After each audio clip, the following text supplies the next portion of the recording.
Daredevil. Man. Yeah, the Man Without Fear music. Because I know there is that. I just don't fucking know what it's called.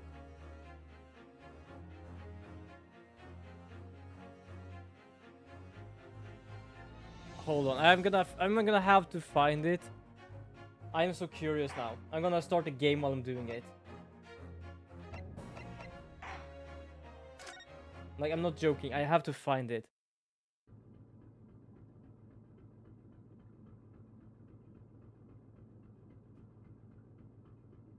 Nope, not that one, but that's good. It's literally from the old Daredevil movie. Like, the old fucking thing. Not this one. It has to be somewhere. Also, what do you say? And the main selling point my classmate told me for the role was that I'll get a lot of points because I'll be the main character. Even though I can just work hard moving props, and the character I'm playing is also a quiet kid, so it'll be easy for me to... Well, they at least considered the whole like, not need to have many line stuff. Not this either. Okay. Where the hell is it? I know...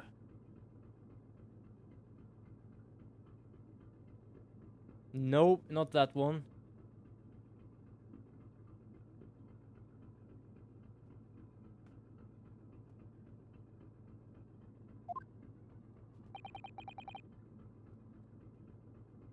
Not this one either. Oh, wait, hold on. I'm like fucking stuck. Where am I?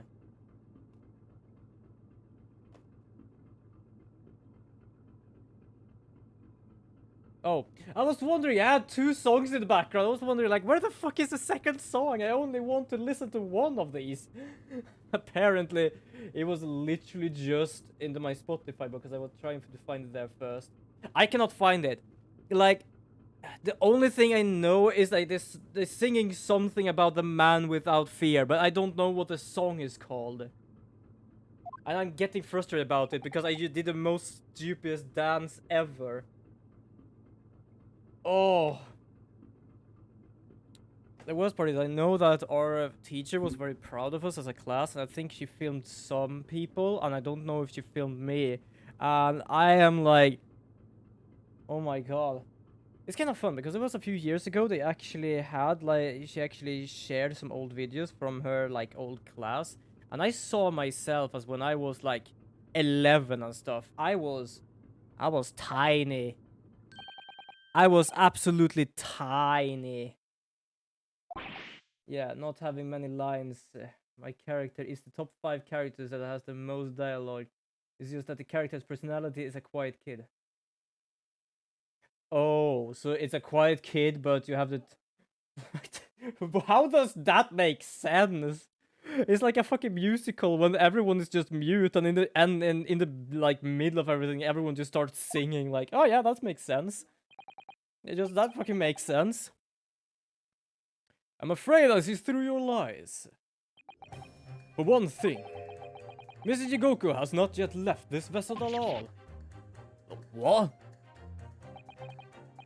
And for another, my dear Seaman Stroganoff. Chicken, right, I remember, his name is Chicken Stroganoff. You know exactly where the man is as we speak, don't you? He's in the fucking trunk. I am gonna get so fucking disturbed by this. Hold on, I'm gonna get my phone. I have to search. Like, I'm not joking. I am having a panic attack of not knowing the song. Good gracious, Sean. You mean you worked it out, all of it? Like, I'm not joking. It's like when something is like on my head and I know of it, it's like, ah!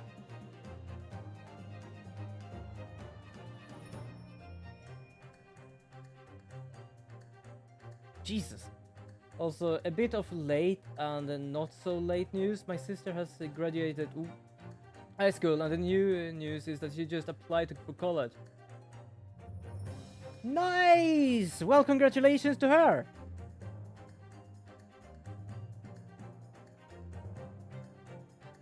Oh, there we have it. Hold on. Hold on. I'm gonna have to search this up now. The man. The man without fear, yes, but I'm gonna have Rob.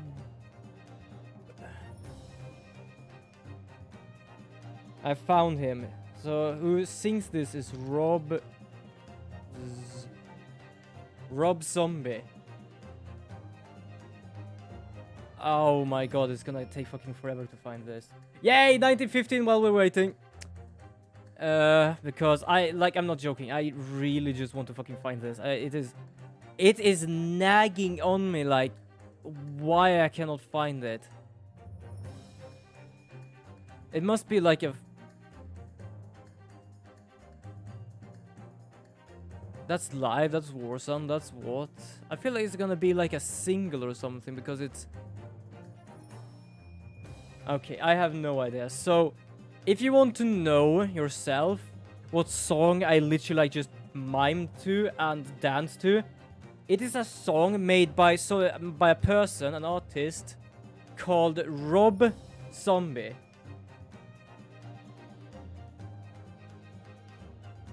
Not Rob a zombie, just Rob Zombie. But also, yes, I understand that it more or less makes still makes sense. So it's Rob Zombie, the man without fear. Like, that's literally a fucking thing. And the worst part is, I remember, like, I don't know if you've seen dancers, like, doing, like, some sort of impression of fucking flowers, just like how they go together and then they bloom. I kinda did fucking that in reverse. Like, I just became like a ball or something when it had, like, just the instrumental part. Oh, like, oh my god, what the fuck am I talking about this? I should keep those quiet. I should keep quiet. Oh, I fucking loved it, though. I still remember it. And at the same time, it's a part of my past. Like, I cannot get rid of that thing. But yeah, Rob Zombie, the man without fear. I did some weird-ass downs. I did not really... Like, the thing is, I had to go take my school bus at home. And at home, I was very lazy because it's home. I relaxed there. And many of the times we had, like, practice and stuff, it was like, yeah, it was after school, which I could not do because I would miss my bus. So I often just, like, I couldn't really train. I could train, like, once or twice or something. I believe I trained at home some, but that doesn't mean I know exactly what I actually did for something. I just fucking improvised everything. I'm gonna be honest, I think that's what I'm doing very often when I do stuff. I am, like, trying stuff, I am memorizing stuff, but most of the time I'm improvising. Because I know what to do, but I don't know how the outcome will become. Like, for example, if you have a speech. How do you know it's gonna be 10 minutes or if it's gonna be longer to 20 minutes if you're nervous and stuff? So literally just improvise, just see what happens. That's more or less what I do. It told us that Yigoko left the ship some 2 hours ago. That is what I said. Sadly, that was a rather clumsy lie. You see, there is something in this room that's quite clearly contradicted. What? Oh, yes, of course. I see you've noticed it too, Mr. Tobak. Then please, do take the lead. I'm getting the feeling that when he is with us, he does a lot of, like, wrong things all the time because he's so used of having Miko Tobak around him that he just ends up doing that. Because literally, it's like, now he and Miko Tobak is literally just, like, doing things together, and now he's not wrong any longer. It's been 10 years since we last did this shop, sir. No, not 3. Why? Of course it has, quite. Now, all the clues here in this cabin for your eyes to see. Improvisation is good, except if you're me, because then you would think about all of the improvised answer in my head until the time runs out. Yeah, we have a true Watson. This is literally the Watson. Alright, that one. I've actually seen that video. That's so fucking weird. So it's kind of fun because I just think of something, the whole scary videos thing. I don't know how I'm gonna react to that. Because the latest goddamn days, I have been watching a VTuber, like a clips of a VTuber, watching nothing but like ghost clips. Like people being haunted or what, like going to haunted places. And like my reaction is like, ooh, spooky. That's more or less all. It's like, ooh, spooky. Because literally I see someone now having boiling water and just throwing it around where he can hear someone just crying. Because there is apparently someone there, but there is no one there anyway. Because it's just some crying out by the street. And from his point of perspective, it's like exactly there, but there's nothing there. Also, I don't know, but I think the thing screamed when the water actually touched it. Also, it's the ice, because ice will melt in 2 hours, especially if it's hot as hell. So, I do wonder how that's gonna be with a scary thing. The fuck did he just do? Also, it's kind of fun. It's not like I'm trying to train myself for this. I literally just found someone that clipped. I don't know who that is. No, I have not done that. I don't know how scary videos with plot actually is, really. That's gonna be interesting. Because I think this is kind of scary as well, because I saw someone actually filmed a sister's house. It was just a normal film, because they was doing something, really like looking around and stuff. There wasn't even any like ghostly thing. But you could see in the mirror when the sister was like standing in front of it and like checked something in front of the mirror, that the reflection was like fucking slower than she was.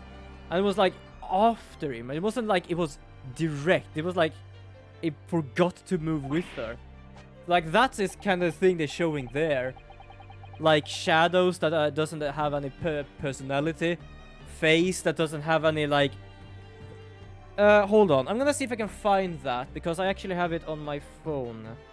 My phone is connected to my Google Chrome, so I can like check that here. Goddess Vexoria. Goddess Vexoria reacts to top 10 scary ghost videos. The clipper is Will. VTubers I love. Oh yeah, here she was hyping. I believe the narrator literally had... Oh, that one. I have seen that one. That's so fucking weird. There's someone... Okay, so I'm gonna say what's happening here. There's someone is looking through the mirror, and the whole fucking mirror is being distorted, like the face. So if you're like opening your mouth as wide as you can like this, you see it becomes like this. But in the mirror here, it's like it becomes black and becomes like this. Like, I kind of get shivers now and then when I see that. That's what I like think is freaky. But yeah, so Goddess, what was it? Vexoria is the VTuber that reacts to scary videos, and apparently a lot of them, because there is a lot of these clips on Will's channel. VTubers I love, apparently. But I enjoy videos like this for some reason. I don't know why. I don't often watch them, mostly because I like reactions most. And just because because she's reacting to these, I just like, oh, I'm gonna watch this. But why would Seishiro run from us? Oh. Before we consider the question, allow me to confirm one small matter. Would I be correct to say that it is absolutely hot in here?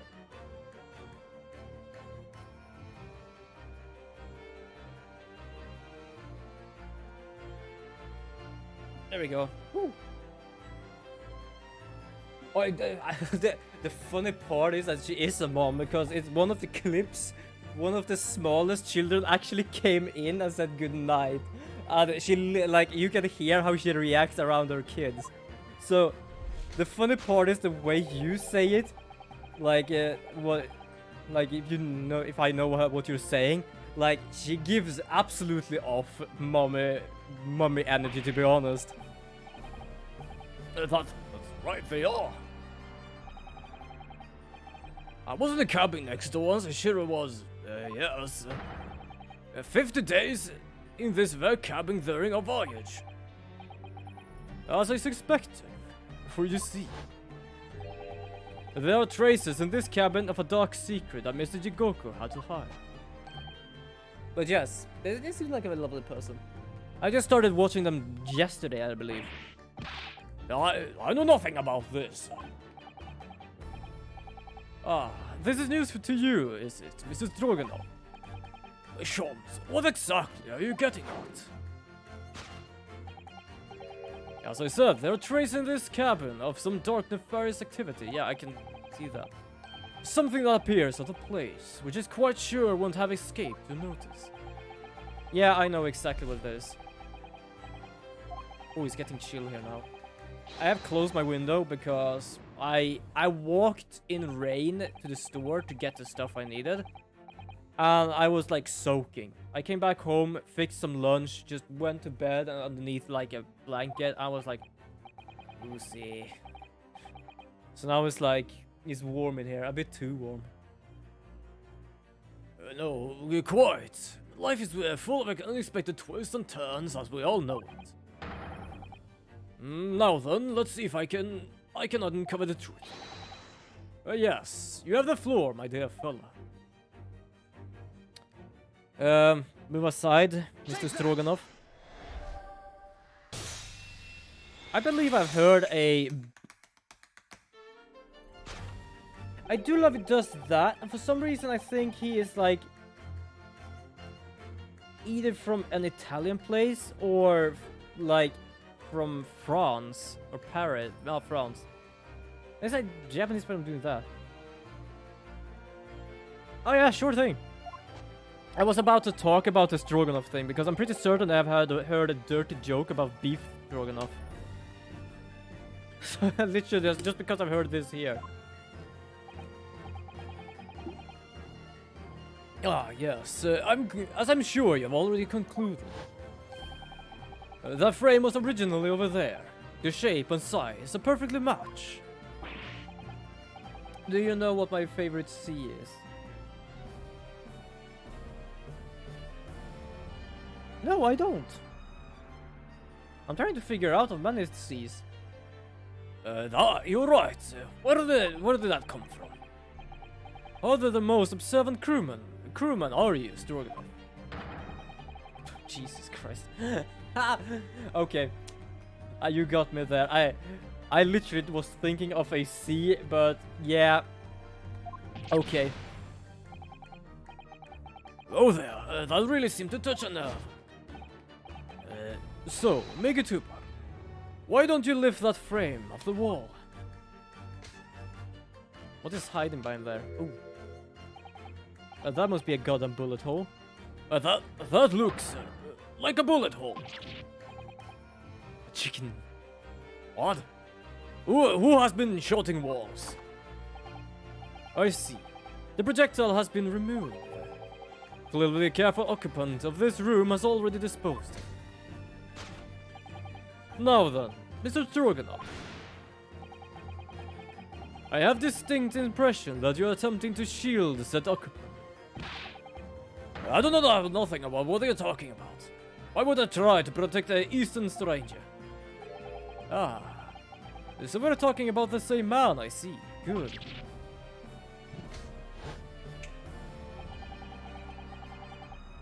I'm sure we can go to the bottom of this in no time, aren't you?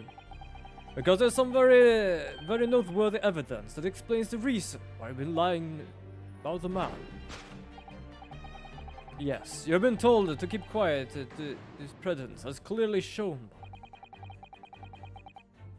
I really don't know how to approach this one, Sholmes. Ah, my dear Maker Tobak, simply to keep the first principles in mind. Study your subject from every angle. And I'm quite sure you'll see it. In fact, I'll put a wager on it. Because I am to glare at a fella from all sides. Well, I can certainly do that. You're gonna glare at him.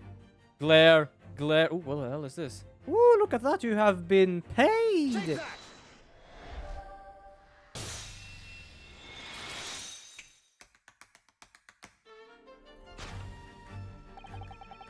It's almost too obvious for words. Oh, look at that ass! Quite. The universal language of the world. Money. I'm pretty certain his like shirt is too small, so when I just read that as well, he's thick. He's kinda, because there's nothing like stopping his belly button to be shown. I'd wager that the Eastern fellow is in question. It's a Shiroya Jigoku, yes? So, I presume you realize what this means. There are clear signs that a crime has been committed in this cabin. Oh, someone's getting panic. The way you're going, sir, you'll find yourself accused of being accomplice. But... I believe you know, Stroganoff. You know where Mr. Jigoku is hiding in this precise moment in time. As always, Mikotoba, in the matters of deduction, its fugitive glance is your unfaltering ally. Yes, I think you're onto something there, Sholmes. You found the clink his burly fellow's armor. We need only to follow the man's gaze to know where our prey is hiding. Like, he's much better at this now when he's with Mikotoba than before. It's always like, look at a glance. It's like, yeah, but the glance is not pointing there. It's pointing there. Now it's literally like, oh yeah, you're pointing directly there. Yeah, you're right. I don't know what's going on with him this day. It's not exactly what you describe as a fugitive glance, is it? It's almost too obvious. We shall let our tapping toes decide, my dear fellow. Sorry, I just heard that like a weird laugh there first. Take that! I had to check because I didn't know what I was hearing. Tippy-tappy. Also, just realized something. To be able to do that, don't you need the special shoes for that? You need like a shoes with like metal heels or something. Or like much harder heels than the goddamn normal shoe. So how, does he have special shoes when he's on a case? This is like doing a group project with your classmates versus doing a group project with others that does the work faster. Perhaps. The future is Senshiro Jigoku was unable to escape from the ship in time. And this at the very moment is doing his best to stifle his breath inside this trunk. If he still has a breath to take, I fear he may be running dangerously low on air. Why the hell do you not just point a goddamn hole in it? I imagine he didn't counting on us making a nuisance of ourselves for quite so long. I think it would be everyone's best interest for us to open the trunk quickly as possible. But how come we? Are you forgetting about the combination? Oh, did I do the wrong voice? I did the wrong voice, fuck. We don't know about the 7-digit code. I believe it's Sherlock. The combination lock can't be opened from inside the trunk, and therefore there must have been an arrangement for somebody to open it after our departure. Oh, of course. Because he literally doesn't know who Mrs. Sholmes is.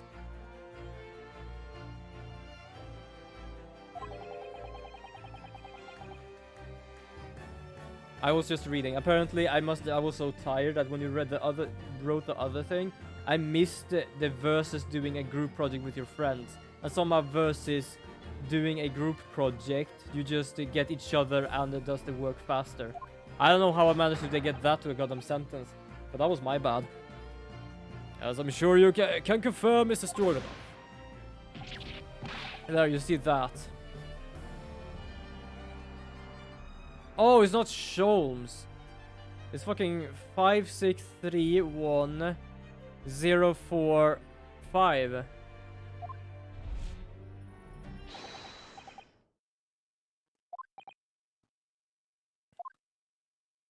I just realized that now. Because first of all, that's very obvious it's supposed to be the code. But if it's not a word code, then it has to be numbers.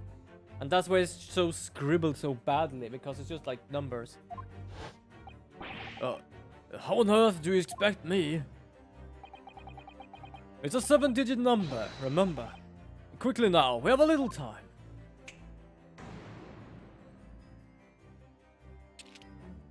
What can I... Oh. 5631. 5... Okay. Ow. Neck. 1, 2, 3, 4, 5, 6, 7.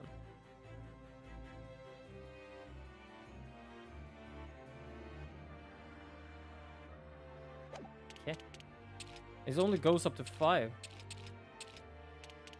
It must be a bad 0 then. It must be a bad 0. This is 503.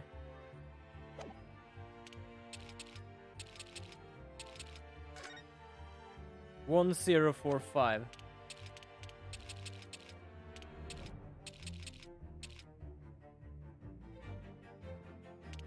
Apparently not. Maybe it's a 2 without... Oh, thank you. Oh, I need to present it as well. Oh, thank you, Gani. It fucking was a 2. But first of all, I did not read you had to present it. I literally was like, is it supposed to do anything automatically? And then I read 2, so I thought like, oh, I'm wrong, I'm gonna try that. And then I saw, oh, I have to present it. And it actually was a 2. Oh, that is it. It's open. Wait, how big is the man? How can he even fit in there? Well, dear Georgian, you found me now. Shishiro.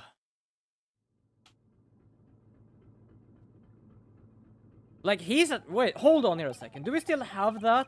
Because, well, first of all, look at that trunk. Second of all, I cannot check that. Shit. I was about to check the photo we had. I was really hoping beyond hope not to find you here, you know. But you're not it's so difficult doing these two voices, I don't remember. But you're not out of entirely unsurprised, I take it. No, not quite. I just wish it were some other way. Well, are you going to introduce me? Your reputation precedes you, Sholmes. I've read stories of many of your exploits. Excuse my manners, Sholmes. This is Shigoku, my old friend and traveling companion. The devil's in the details, Mikotobi. I believe you meant to say your old friend and traveling companion, who made the cowardly decision to flee the country without a word to anyone when things turned sour. I see my reputation precedes me as well. What an honor. Well, Shishiro, are you going to explain this? I know it all by now, I imagine. You know it all by now, I imagine. What you didn't know, of course, is that 3 days ago, on the night before our arrival in Britain, an attempt was made on my life here on this very ship. By the River of Bayless. Yes, I have since heard.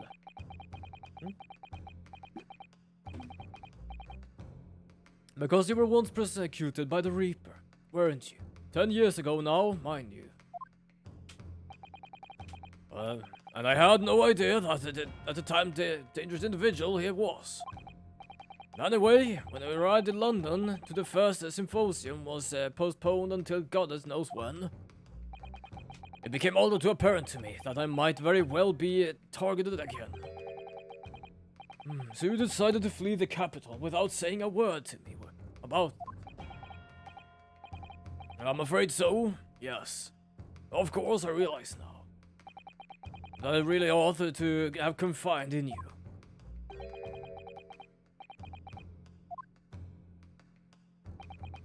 What this? Well, first-class cabins aboard a luxury steamship are in a very short supply. It's more than a little hard to believe that this one just happened to be available. So says the protagonist of some colorful short stories. Well, I don't care of your opinion. The cabin did just happen to be available. So I purchased a ticket, and here I am. I've just seen for myself the obvious remnants of what the incident is in this cabin. You'd already purchased a return ticket before we even docked in Denver, had you?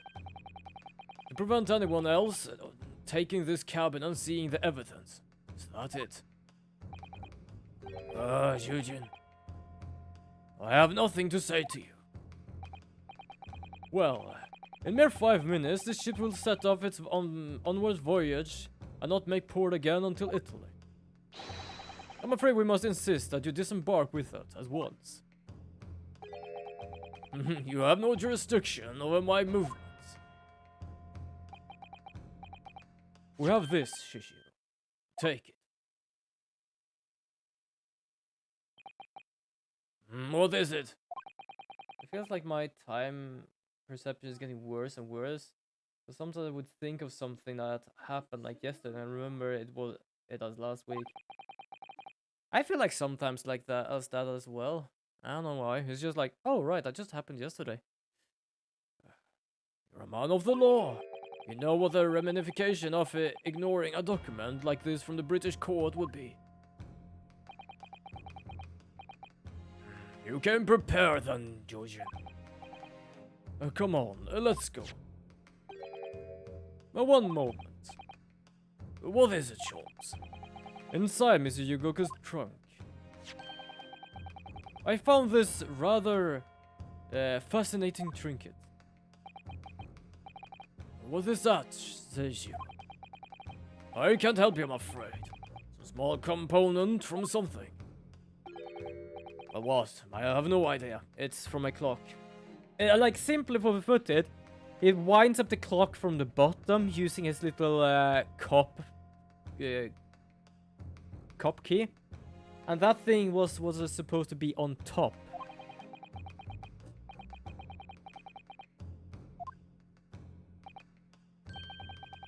Well, let us pocket this as a small souvenir of a brief sojourn in France. I know exactly what that is for something. Well, young Naruto, I think we've done as much as we can, I'm afraid. The rest will be on the shoulders of you and your assistant. I do wonder what the clock thing would do for something in his trunk. Because I know that he was there to probably kill him. If not, the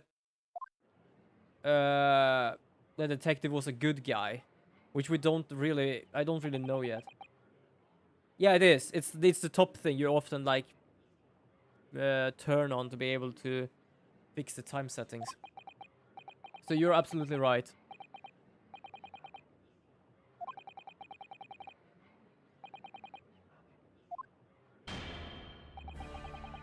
During the past 30 minutes, while this call was adjourned, all possible efforts were expected.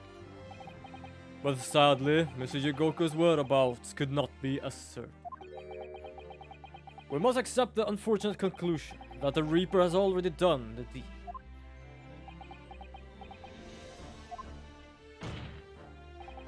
There's no sense in wasting any more more of the court's time. The prosecution calls for an immediate verdict. Objection! No, the trial cannot end now. You're a Japanese man, Ryunosuke. You should know when to lay down your sword. And you should know never to presume when the battle is won. The court has already been presented with all the evidence and heard all relevant testimony. And there can only be one conclusion, that the accused is guilty. All relevant testimony? Far from it. There's still a crucial witness, from whom the court is yet to hear a single word of testimony. In that case, call your witness to the stand at once, counsel. Who? That's the worst part of going back into these with like no sense of like knowing what's going on. Like, wait, what? Yes, my lord. Tomorrow, if possible. The witness is already on his way and scheduled to arrive tomorrow. Who on earth is this crucial witness? Senshiro Jigoku, the very man allegedly murdered by the Reaper. Judge Jigoku, you found him. Yeah, now they cannot say, no, we cannot. Because this recess was literally to find him. And no one find him, with meant like, oh yeah, we cannot do that now. But the investigations of the very policing resources in the capital suggest that Jigoku is already dead. How, in the name of God, did you find the man? It was located in France during the recess, at a port called Dunkirk. I hear some screaming. Thanks to one Mr. Herlock Sholm's famous deductions. Herlock Sholmes. Inspector Gregson almost certainly met with Jigoku on the night of his death, because along with prosecutor Asogi, Gregson was on a mission to assassinate the man. Which means that Hiro Jigoku is a sole witness. We can clarify exactly what happened on board the SS Grus on the 31st of October. No one can stop us now, and if they do that, they will be absolutely mad. Well, it would appear that it's too soon to move to adjudication at this point. Ah, feel the burn, old friend. Feel the burn. The prosecution concurs. The court must hear Mr. Yogoku's testimony. No judgment should be passed until all testimony has been considered. It's kind of fun because he's like, he wants to do something good, but he can't because this guy just tells him to shut up. And literally now we have evidence, and it's like, if he stops now, he is gonna be looked at. And the thing is, what I understand, he wants to even become even bigger. Right now he's like the chief, I don't know if it's the chief prosecutor, but he wants to become like the royal prosecutor or something. And if he's like, if he does a mistake now, he is gonna be looked at and not be able to get that title. No objections from either side. No, my lord. No objections, my lord.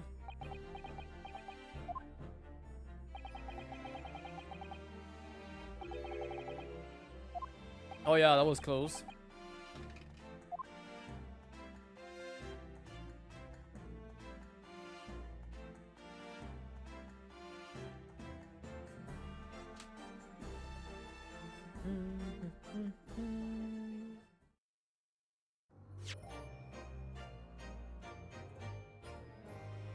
Yes, I want to say.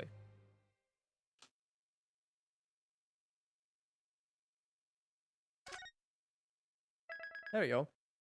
Also, I realized I have to figure out a game to play after this. I might do, as I discussed last time, and do either Coffee Talk or Valhalla, which are literally like visual novels. Both of them more or less in the same thing. One is making coffees, and one is making literally just alcohol.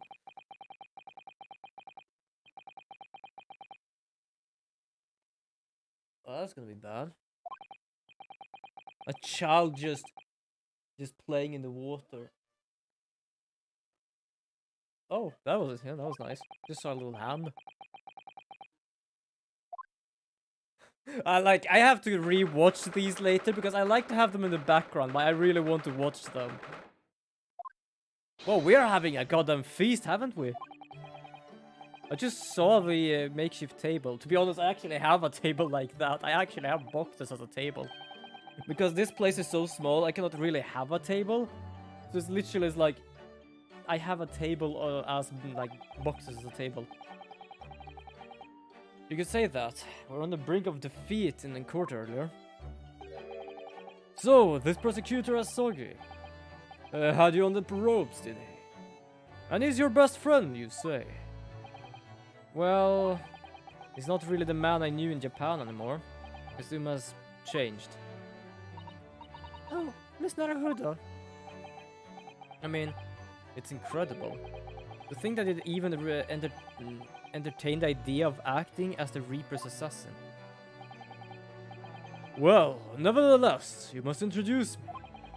After all, I've only ever met the young man as a corpse. That's actually kind of true. I've only met him as a corpse. Well, this started almost a year ago now.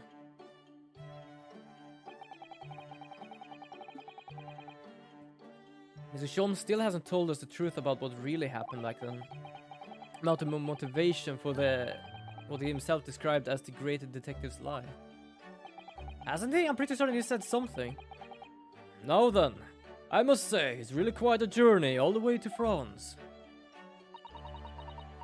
Well, it's another country, Mr. Sean, so... What news of you, Judge Shikoku? We took him to Scotland Yard. The investigating detectives there have a lot of questions for the man.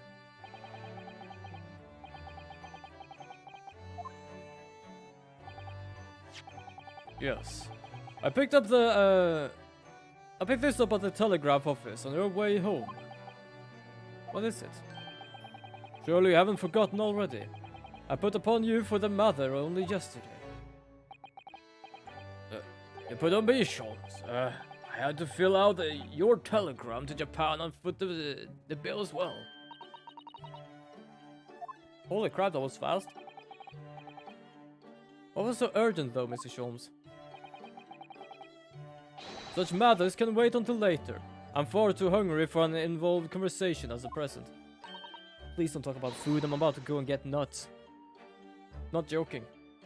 Well, that's good news, because supper is ready, everyone. Is that supper? That's a feast. Ah, what a feast it is. If I were none the wiser, I'd think the trial were won already. Roast beef, kipper, stew, steak, and kidney pie. Yorkshire pudding.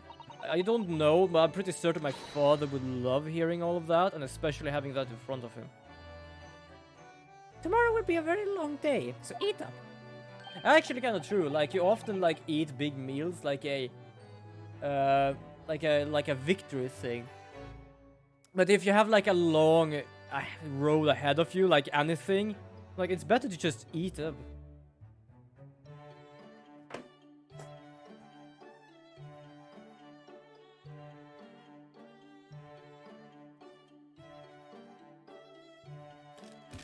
Yes, I have nuts. I'm gonna eat them. I couldn't eat too many before because me eating food, it was too much. It was because it was like too much spiciness. These are ranch dipped things. I don't wonder what the shell is made of, because it's like a shell that has like the ranch taste and then the nut inside it. Kinda curious, actually. I'm not joking! Oh, in that case, I'll take the seat myself, just here. This place appears to be the only seat with a helping of pheasant as well. Oh, sorry, Hurley. Not there. Why ever not? Are we in set places in this evening? Yes. And that place is for Susie's daddy. For me. Oh. I just fucking realized we have not continued the conversation about these two being... Oh, I see. Well, that's terribly kind of you.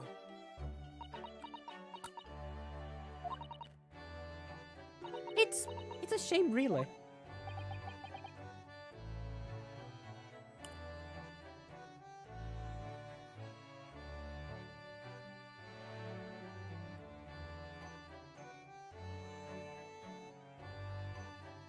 Oh god. I was reading that as not nut.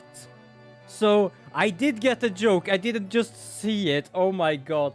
The worst part with us two right now is that one of us just don't know if I did not understand the joke or just ignoring it. And me being so tired so I managed to not see it. I was like, what are you talking about? Because I literally did see you're gonna eat these nuts, which I am. And I was like, what am I missing then? I was like, oh, I was not joking. It took me so fucking long to see that. Well, Well, for a brief moment, I believed it. Susie and I were half sisters, I mean. Oh, you fucking figured it out, eh?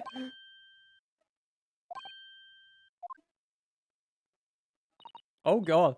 Aris, do you mean... Yes, I know now. I overheard yesterday. I secretly listened in conversations you had. After I tricked you all into thinking I'd left.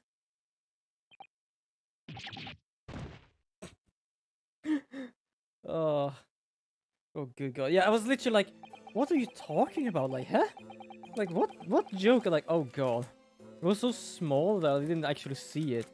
It was literally just another letter, and I didn't notice that. But I'm pretty certain that's how we people read sometimes. We like just skim through things and we know like, oh, that's the word. So I'm pretty certain that's what we discussed when we did the double the, like the. Because for some reason it's like, oh, the, we only know one and then we continue reading because we don't need a second. It turns out I neither Dr. Wilson nor Professor Mikatobak or Iris's father. Yeah, it kinda happened. Yes, about that, Iris. You know, I know. You can't tell me at the moment. I want to know! Fucking hell. The first is by way of apology. I'm sorry for eavesdropping. Oh, no, that's quite alright.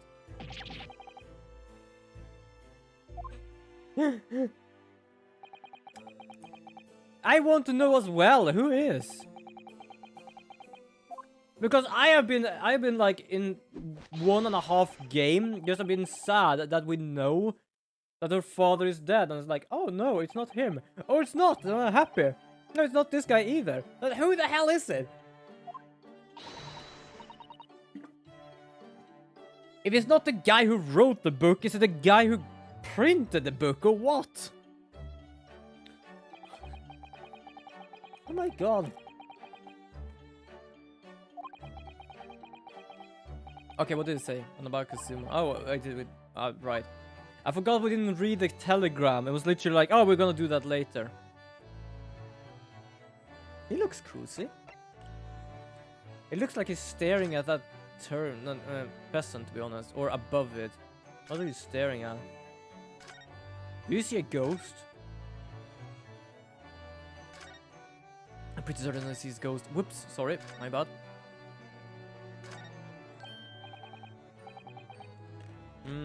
Mr. Shons, what are you doing? Oh god, it's one of these moments again. Surely, it's abundantly clear that I wasn't brooding over Mr. Migatobak's refusal to share his present with me. Oh, nevertheless, I felt the need to withdraw from the social circle for a while and look on with hungry eyes. Oh, good god. We're so fucking envious sometimes. Sorry, Hurley, but I cooked that pheasant especially for Susie's daddy. Even though I play the role of a father for you... Oh my god. Mr. Shons, could I discuss some things with you?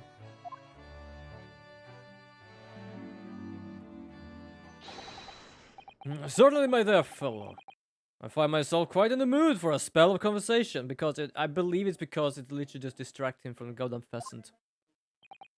No doubt. You're hungry to learn more of my deep love of game. I can probably contain my curiosity of that one.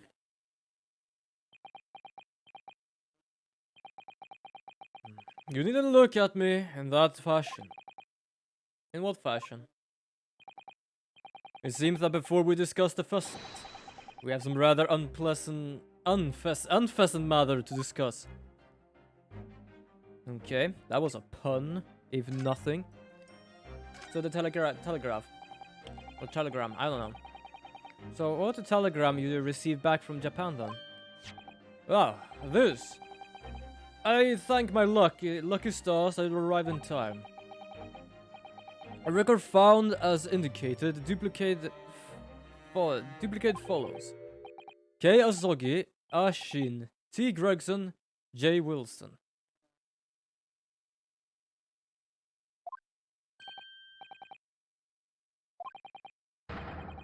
Yeah, that's the first game list. I don't know why I'm eating like the outer crust of the nuts first. Yeah. 1 year ago, we managed to find a telegram. No, we managed to find the recording of a telegram. That was literally the name Asogi.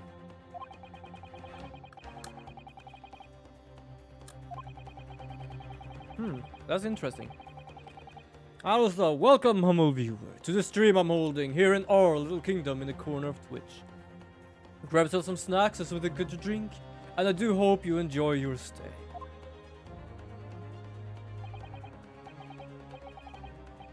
So, the Kei Asogi is...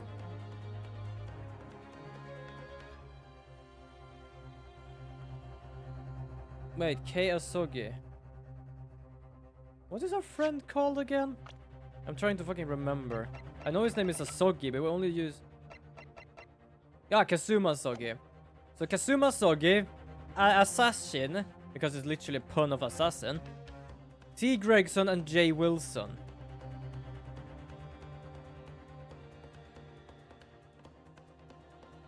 Oh my fucking god, I just realized something. Wilson is the first guy who died, and that's what we saw.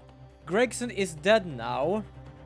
And I'm pretty certain people said that Assassin was the lady from the first game.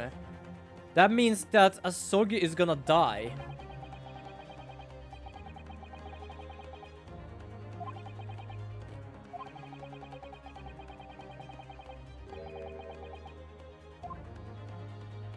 Oh shit. So why are the names coming up again now? Yes! Where did the sender of our telegram discover then, Sholmes? I have here the message I wired yesterday. Allow me to read it. Enter Jigoku's office undetected and investigate telecom records. Expect to find communication from Bitter's dated 1 year ago. List of 4 names, need by tomorrow. Narahudo. I sent it to a detective I know who specializes in clandestine mission of this nature. Yeah, Inspector Hunosaga. Of course Hunosaga is like... He has like some sort of weird internal bleeding and still alive. It's a fucking champion. And in my name.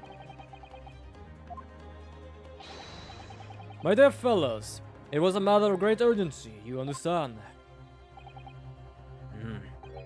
Anyway, the list of names was found in Shishiro's office. I'm sure... What do you call someone who kills people while in the bathroom? A really shitty killer? I have no idea. Anyway, the list of names we found in Shishiro's office as Sholmes predicted. So you mean that mysterious collection of names that was sent from Britain to Japan was... It was sent to Jigoku. It was the intended recipient. Oh, shit, okay. That's something. But that doesn't answer the question of what list of names actually signifies. Also because we have someone here, I'm gonna just do this. Oof. We're already reached, by the way, the scary videos one. I am gonna fix that when the summer comes. Just one more, and we're gonna do some tabletop games with community tabletop game. We're gonna use a site called Tabletop Arena, which is free. I right now is subscribed to it. I've technically not been there for a half a year or something, and it's yeah, I can technically let all the people I play with play those games. My God, you're doing your best to milk this one, don't you? I did formulate a hypothesis about that. But without a shred of evidence, I couldn't possibly have shared it.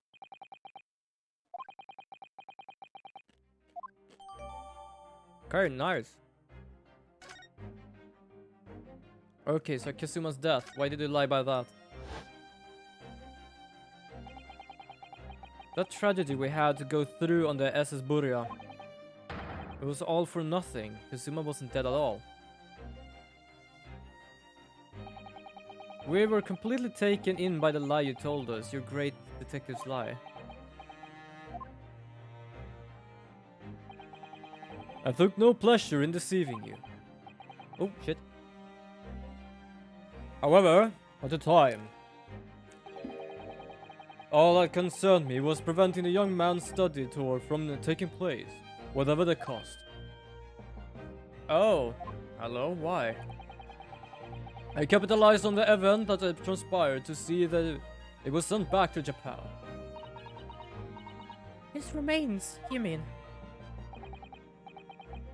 Precisely, Misusat. And then I made sure that somebody else was sent to Britain instead. Oh my, you mean?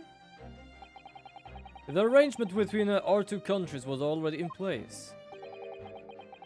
One university student lawyer and one judicial assistant to become commendated on a study tour. In other words, by arranging for someone else to fill the place originally intended for Mr. Sogi.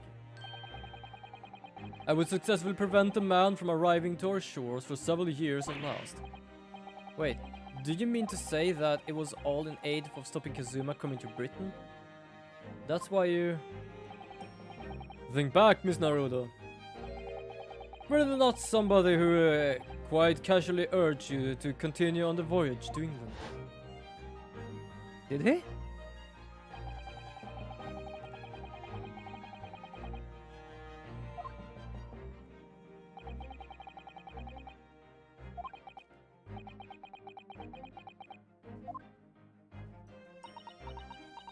Hmm.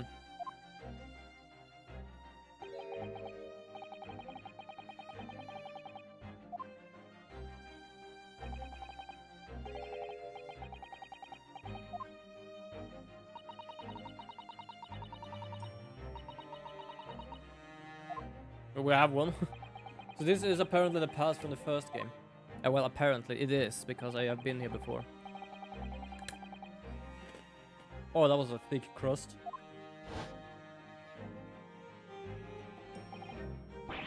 So, you manipulated me.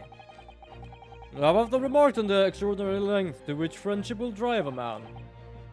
I was quite sure that you would rise to the challenge for your late friend.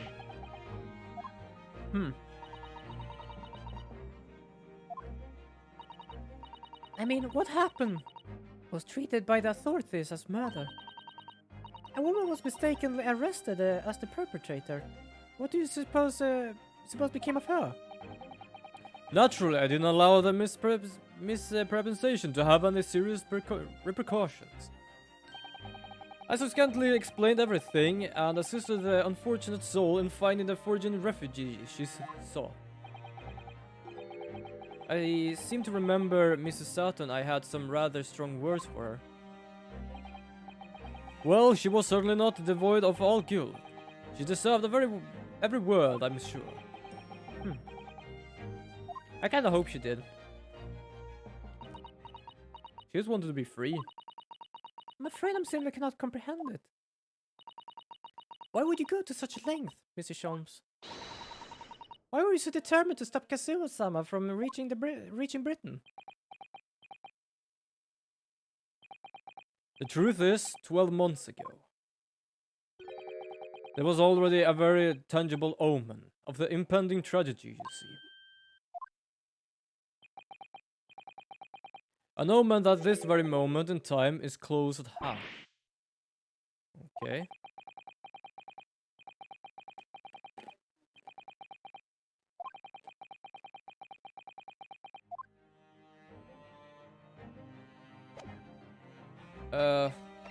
So I'm gonna have to show him something.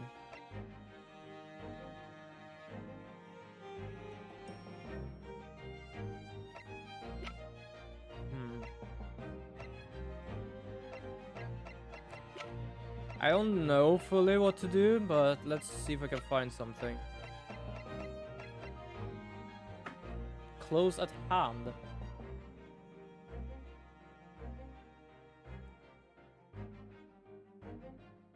I just hear something screaming. What the fuck? I have fucking scary videos on in the background like a fucking normal person. I'm probably not in my right mind.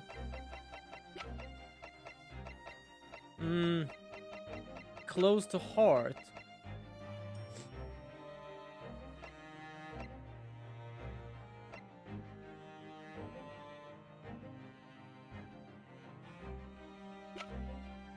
This?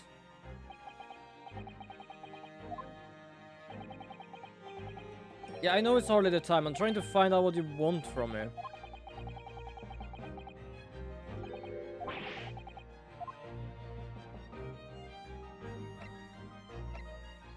Clint?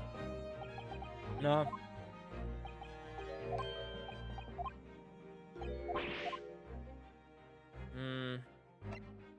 Passport? Nah, that's Gregson's trunk. Something close to heart. So, 12 months ago, something close to his heart happened. Or was about to happen. What is close to his heart? Oh my god. Sean, can you not be so goddamn cryptic? I know not that. I'm pretty certain of that. I already used that technically. Dismissal note. I'm gonna do that. Fuck happened 12 months ago? What was supposed to happen? What? I am so fucking confused. What's going on here? Close to you? What exactly is close to you?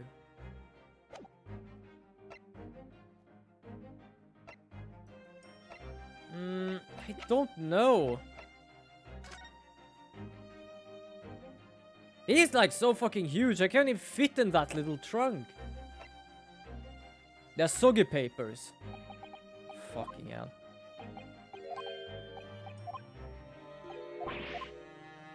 I have to present something because I cannot leave. That's the thing. I'm not capable of leaving. And I don't think there is any need to do this. It's not like I need to find anything. And how the hell should I find something there? Also, I found VR. Something close to his heart. We have my R-band, the Red-Headed League article. A photograph of Mr. Vigil. Letter of introduction. Dismissal notice of Mr. Vigil. Red hairpiece. Clock key. Revolver. Candelabrum. Framed photograph of Mrs. Vigil. Gregson's photograph. Autopsy report of Inspector Gregson. Crime scene floor plan. I have no idea. Notice board. Venus firecrackers. Just because I just read Venus firecrackers, I just got the thought of like each time she just wants to set Neon's chat on fire.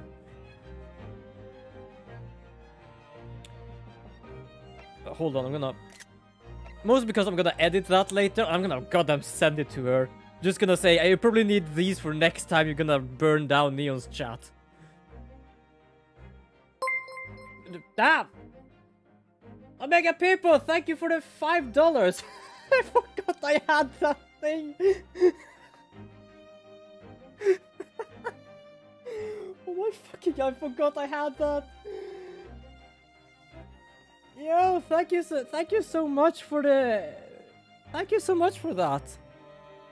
Hold on, I'm gonna put it somewhere I can see what's going on. Why doesn't she show up here?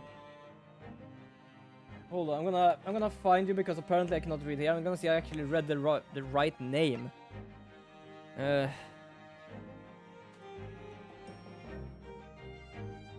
I literally just see what happened last time. Oh, there! Mega people.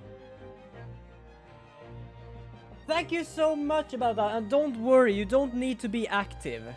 I'm just glad to be able to entertain some people. Thank you so much for that, and thank you for the $5. Or $5 and what is it? $5.25. Is it? What is after that? I'm not American. I am Swedish, and we use kronor. I have no idea what that is. But thank you so much for that.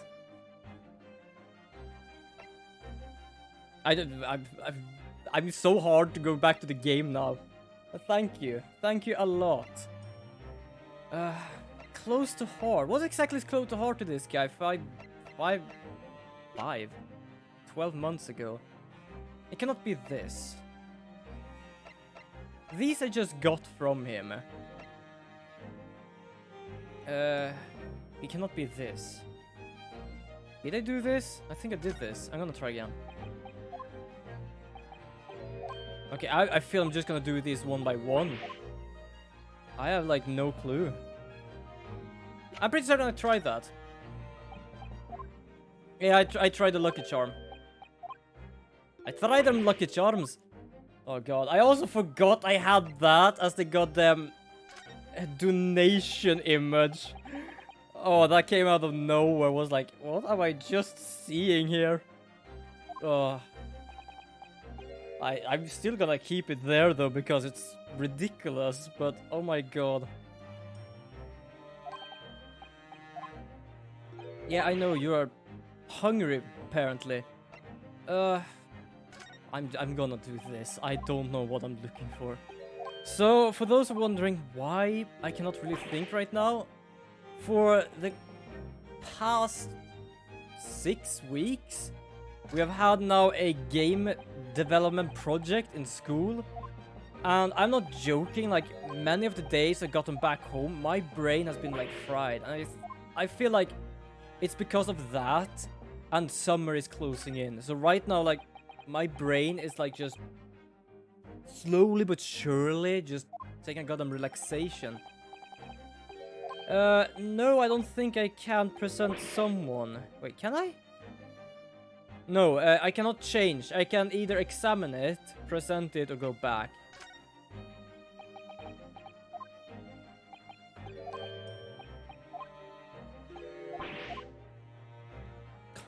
I'm sorry if this is tedious for you. It's kind of tedious for me as well. My brain is like... I don't have anything that would literally help anything... Oh, sorry. That means anything 12 months ago. Everything has to do with recently. Am I missing something? 12 months ago? What happened 12 months ago?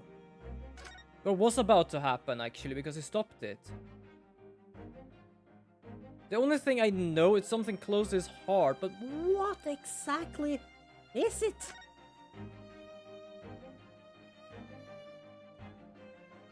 It apparently saved. I took so long, it saved.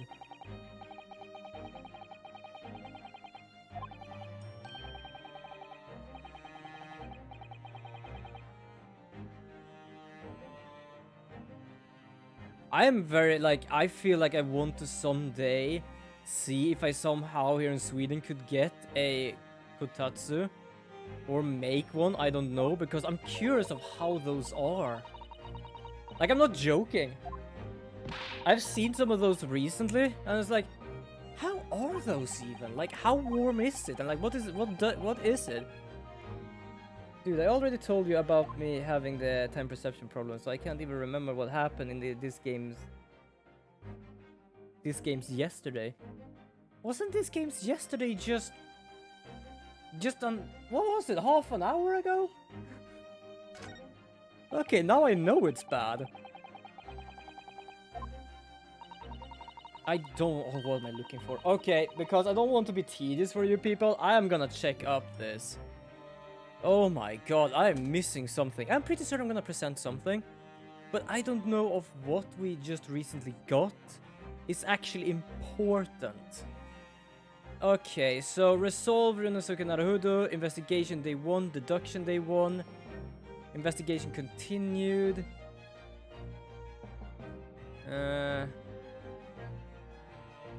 Okay, yes, combination. Telegram. Oh my god, so it's literally just a telegram. I got it from him.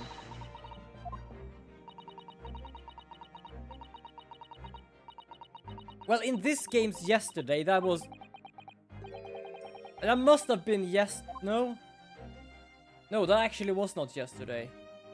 No, you're right, it's not fully yesterday. It is still the end of the same day. Well, apparently I have... Yeah, it was. It still is Gregson's case. It's just we're doing some weird ass stuff in the background. There was no room for doubt with your instructions in this telegram, Mr. Sholmes. You were very clear that it was Mr. Goku's office that should be searched, so... Care to explain, mister? You obviously knew that there was a list of names would be found. Kei Asogi, Ashin, T. Gregson, and J. Wilson. But we only learned of these 4 names just over 6 months ago now. And only because they appeared as a part of the top secret government communications that were leaked.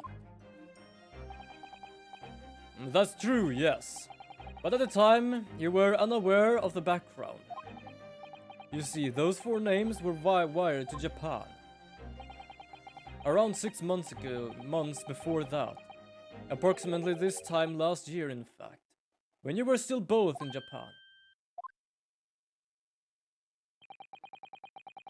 It really would be hypocrisy on my part to reprove others for intercepting state secrets. Because after all, I'm peculiarly eavesdropping of communications between British and Japanese governments. How? He's over-listening? Never mind the details, but you should know. Oh. No. No secret is safe from Sherlock Holmes. Well, I best hide all my bad stuff then. Oh my Sholmes! What a fabulous line! Scary line. Are you goddamn Santa Claus or something? No. 1 month ago, after that list of 4 names was arrived to the recipient Jigoku in Japan, Dr. John H. Wilson was murdered. As soon as I learned of the incident, hypothesis rapidly took shape in my mind. I cannot say that out fast. It's impossible for me. Of course, your secret isn't safe from him. You just be talking. It'll just be appearing from the bloody toilet or something. Yeah, I was about like, why are you talking about an old, like an original character and like F-Force? It's like, oh, of course. How did you manage to, for some reason, put the F after the C and a space in between? That was like, for some reason, the C managed to escape the word. Apparently, C and O wanted to escape together. I have no idea how that happened. As I said, when I learned about Dr. Wilson's murder in Japan, my mind immediately turned to those 4 names. Because you see, there was someone else on the list, who I believe to be recently deceased. Who? Ashin, as it transcribed in Japan's script. In actual fact, Miss Asa Shin.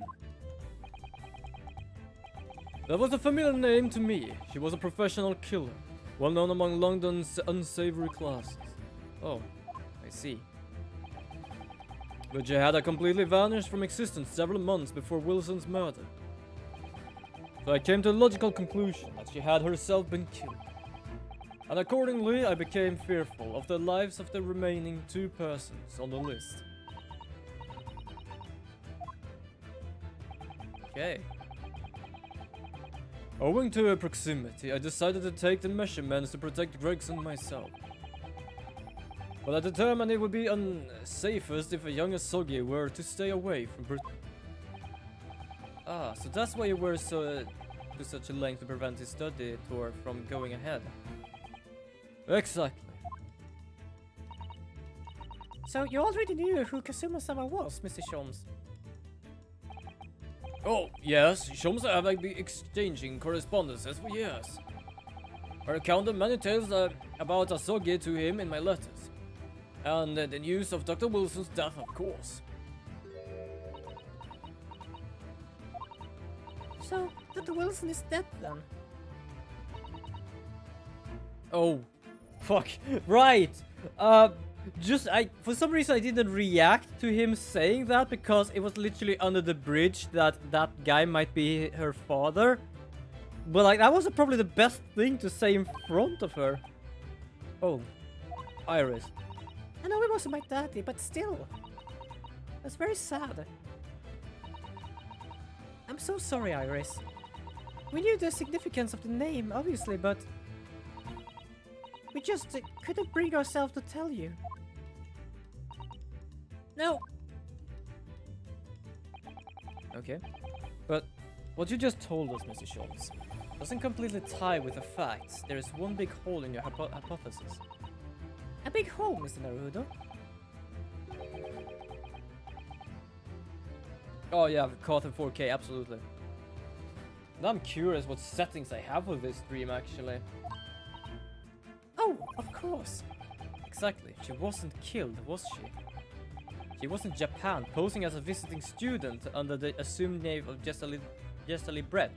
Oh, so that was a false name. That explains how I was so confused if that was actually the woman. I'm glad you're keeping up, my dear fellows. Yo, hi, tall girl. Welcome to the stream. But I only became aware of the facts 2 days ago in the foyer of the Great Waterloo Hotel. Life is good. The project is about to be done. I think I'm getting like vacation brain because I'm like slowing down, slowly but surely. But everything else is fine. How are you? How was your day? And upon hearing that startling revelation, the hypothesis that I've formed surrounding those 4 names was completely turned topsy. What? Topsy? Fuck, I just read that. Oh my god. Yeah, I absolutely know. It's like so much stuff. I believe all 4 names on the list to be the names of victims. However, I was mistaken. Very much so. Asashin was a killer. So this telegram is a list of both victims and killers, is it? Indeed.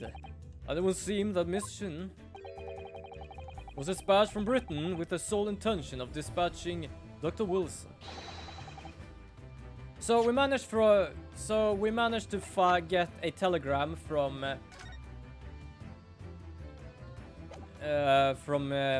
Sherlock here. That was actually in Jigoku's office. So Kei Asogi is Ashin and T. Gregson J. Wilson. So I'm pretty certain Kei Asogi, Kazuma Asogi, was supposed to kill Gregson. And Ashin was supposed to kill Wilson.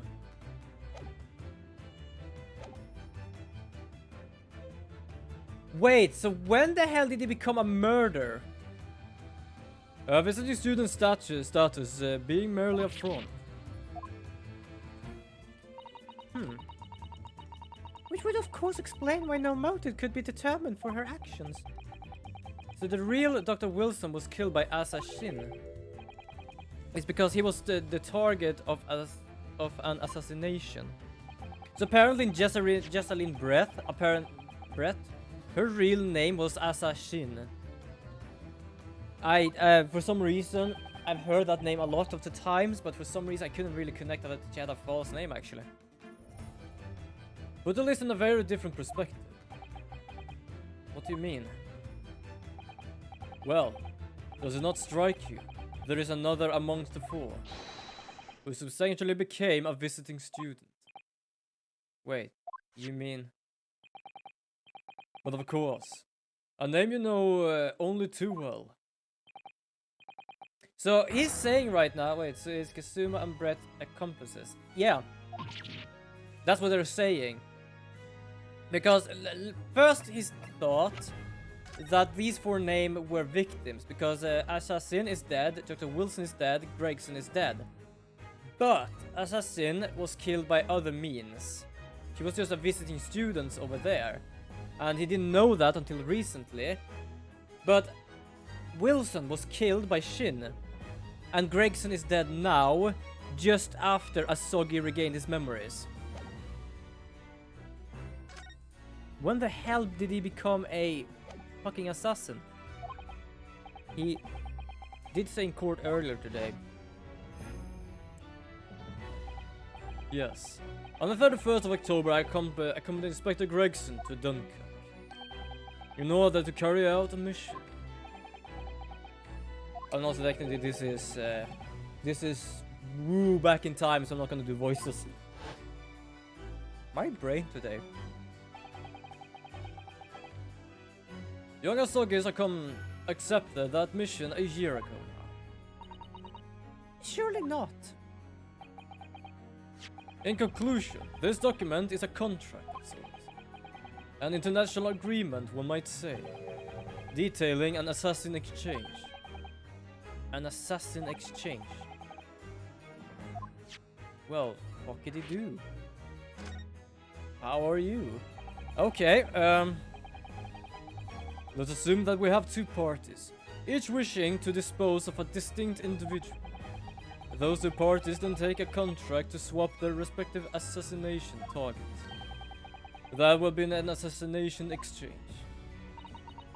So to begin with, the British assassination is dispatched as a visiting student to Japan, where she kills her target. And then the Japanese assassin is dispatched as a visiting student to Britain, in order to eliminate his target. Also, I just realized her... Jesus, there's a lot of going on here.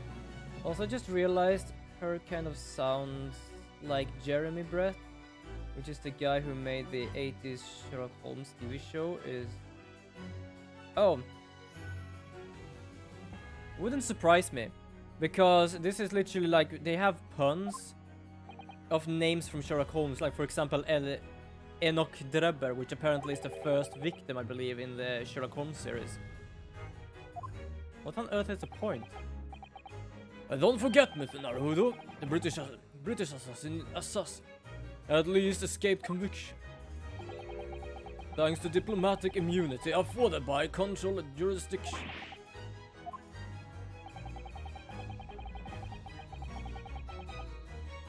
Yeah, it wouldn't surprise me. I didn't think too much of that, mostly because I didn't start thinking about everything being a pun until later on. Such jurisdiction should be null and void under the terms of the new treaty between our two countries. So the fact that it was brought into play suggests intervention at the very highest level. Interesting. These murderers were two sides of the same coin, linked not by common motive, but a contractual agreement. As such, they appeared utterly unrelated. Yet in truth, the assassins were complicit in one singular, devilish scheme.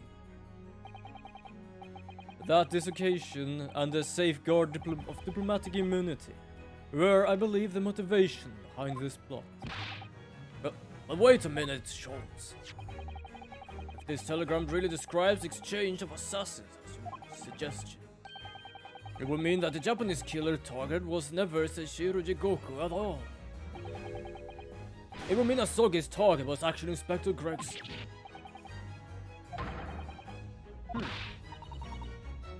Yes, that's exactly what it would mean. And also, welcome humble viewers to the stream I'm holding here in our little kingdom in the corner of Twitch. Grab yourself some snacks and something good to drink, and I do hope you enjoy your stay. I hold myself personally responsible for failing to keep the inspectors safe. Mr. Sholmes. I told him of my fears and implored him to seek transfer to an overseas position. Obviously, with a young pickpocket in tow. Yes, because that we knew about. We knew about that one, actually.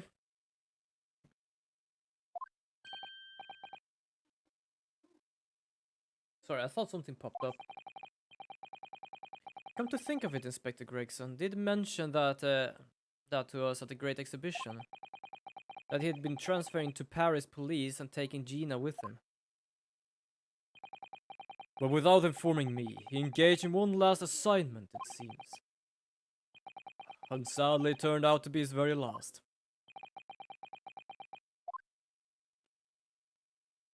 Oh well, I'm gonna kick my friend's ass. I'm gonna make sure that the boot becomes a part of his ass.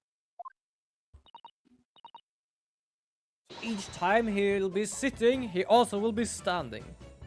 Is it Hurley? I mean, look at the time. Ah, quite right, Iris. We must conclude our preparations for tomorrow. What preparations? Well, I think I shall make my way back to the hotel room now.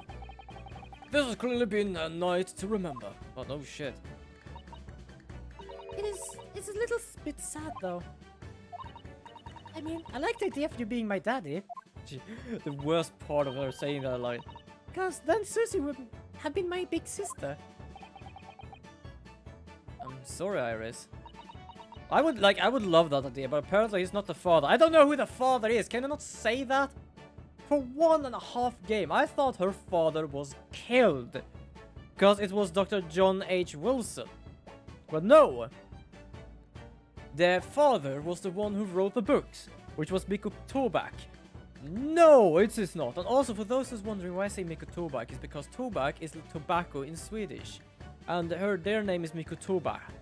And I want to say K, so it becomes Mikko Tobak. Well, those are good quotes. Too bad I'm too tired to write them down. I have forgotten what I said. Alright! The boot on the ass thing. I was like, what exactly did I say become a quote? Like, alright. My foot up his ass would become a part of him. But if somebody like me would be worthy, I would be delighted to become your sister. Seriously, just say yes to the whole goddamn thing. Wait, teach what? Oh my god, I'm gonna be a training dummy for years. I didn't have to agree quite so readily. Especially on the throwing part. Oh, but wait a minute. If Susie's going to be my big sister...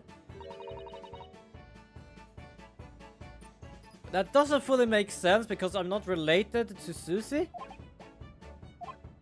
I mean... Hey, smooth. Okay, so for some reason I became a big brother here. What the hell? Well done, Iris. Must always be mindful of feelings. I've raised you so well.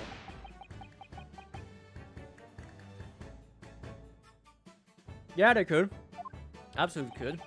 Ryunosuke and Susato. For some reason I could see that very easily. But that's because they're like working together so closely. It's kind of the same thing I feel about Maya and Mr. Right. Like, I'm not joking. That's kind of what I see there each time. What is all this talk about preparing for tomorrow? Preparing what? Preparing my friend's ass. Probably that. You just have to wait and see. Good luck in court tomorrow. I'm expecting a sterling performance. I will do my best, of course.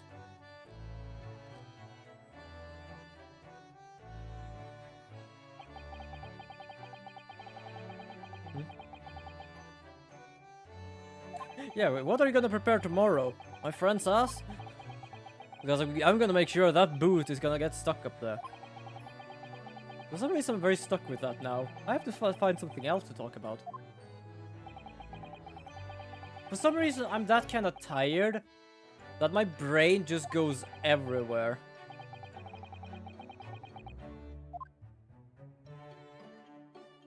Oh, we're a happy little family.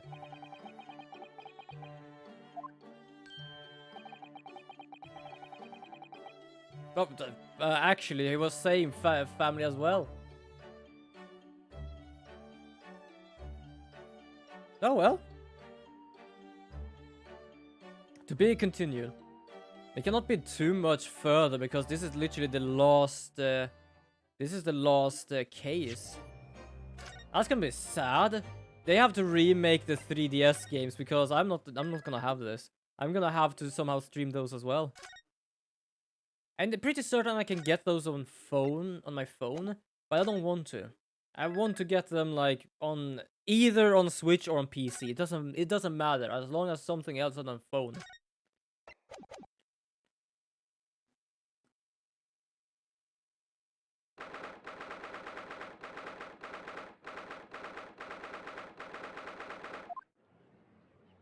And we're back again. Have you prepared yourself, my old friend? Before we begin today, I have a brief announcement. You do understand he will not be capable because he's gonna have a boot stuck up there. It's not gonna be too much clapping. As with a closed trial 10 years ago, some astonishing facts has come to light in these proceedings.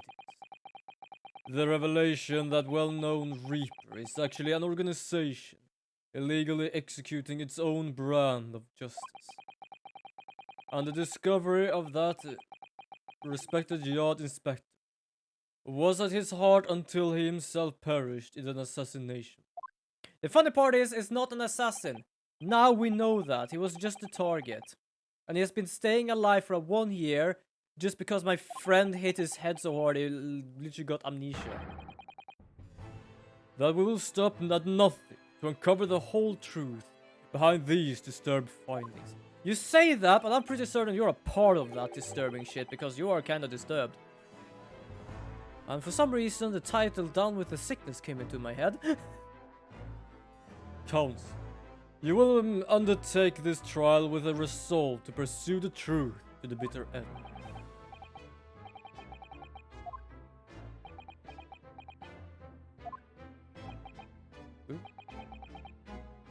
My GeForce settings just popped up.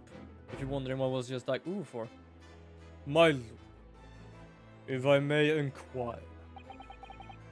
The defendant may speak. On what grounds is Kazuma Asoka permitted to continue in his role as prosecutor? Yeah, because he has a very, like, personal trait right now here towards this guy. He has admitted to colluding with a victim in a plot to assassinate an innocent man. He shouldn't be enjoying the privilege of freedom, let me alone leading the prosecution.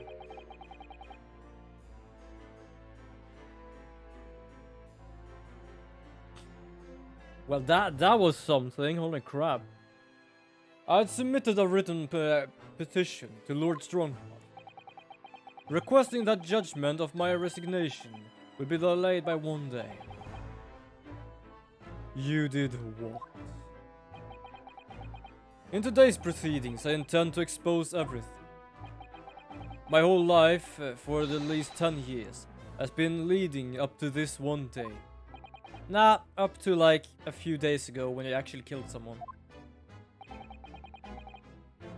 Whatever the outcome of this trial, I give my word that I will accept whatever punishment is deemed appropriate, however severe.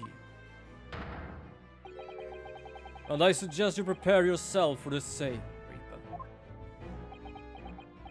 Well, then apparently you have to prepare yourself for 2 things.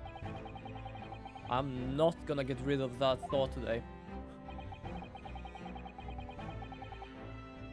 Now it's just a commercial on. Is that really even Kazuma-sama standing before us? How the hell did he manage to become an assassin? As an extreme exception to normal practices, I have granted this prosecutor's request. Now I am watching something else apparently. No more scary videos on the side. I'm not joking. No, it's still scary videos on the side. It's a normal day for me. Well, technically, it is scary video reaction. Another VTuber. I just don't know who. I'm not good with VTuber names, especially those I have not seen yet. Wait, I'm pretty certain I'm fucking following them, aren't I? Twitch is really slow, and just realized I've been connected to the wrong Wi-Fi for weeks. Wrong Wi-Fi? Yeah, normal day. Also, I'm just gonna check something because I'm pretty certain that for somehow I managed to get. This must be. Jesus, that was fucking loud. That scared the shit out of me. Oh yeah, there she is. Is it? Yeah, I think it is. So apparently I follow her. It must have been because someone I watched raided her, but her name is Spite. Hellhound waifu, apparently. Oh, wait, I have to turn. I had forgot to close it. I have to turn. There we go. So I cannot hear that in background because that's gonna be annoying. In that case, in the name of Her Majesty the Queen, I hereby declare this court to be in session again.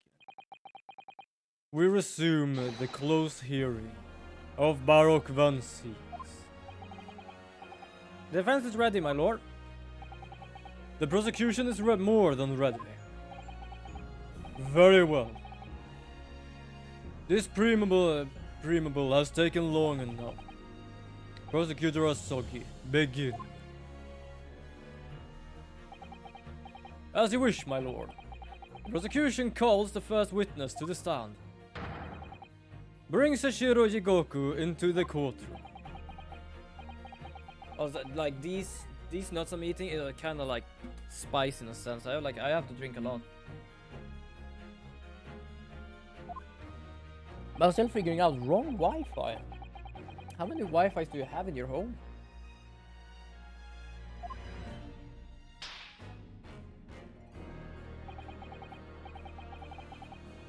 Well, we have to steal ourselves. Hello there, Jigoku. So why did you want... I'm pretty certain you wanted Wilson killed. Either that or you wanted Gregson killed.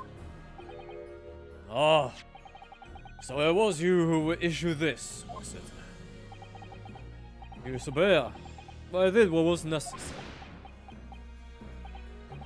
Well, look at the young man, as the young man has become. I didn't think I'd see the day when you take that tone with me, I must say. Ah, okay, that explains things. The witness will ensure his response are pertinent to the questions asked.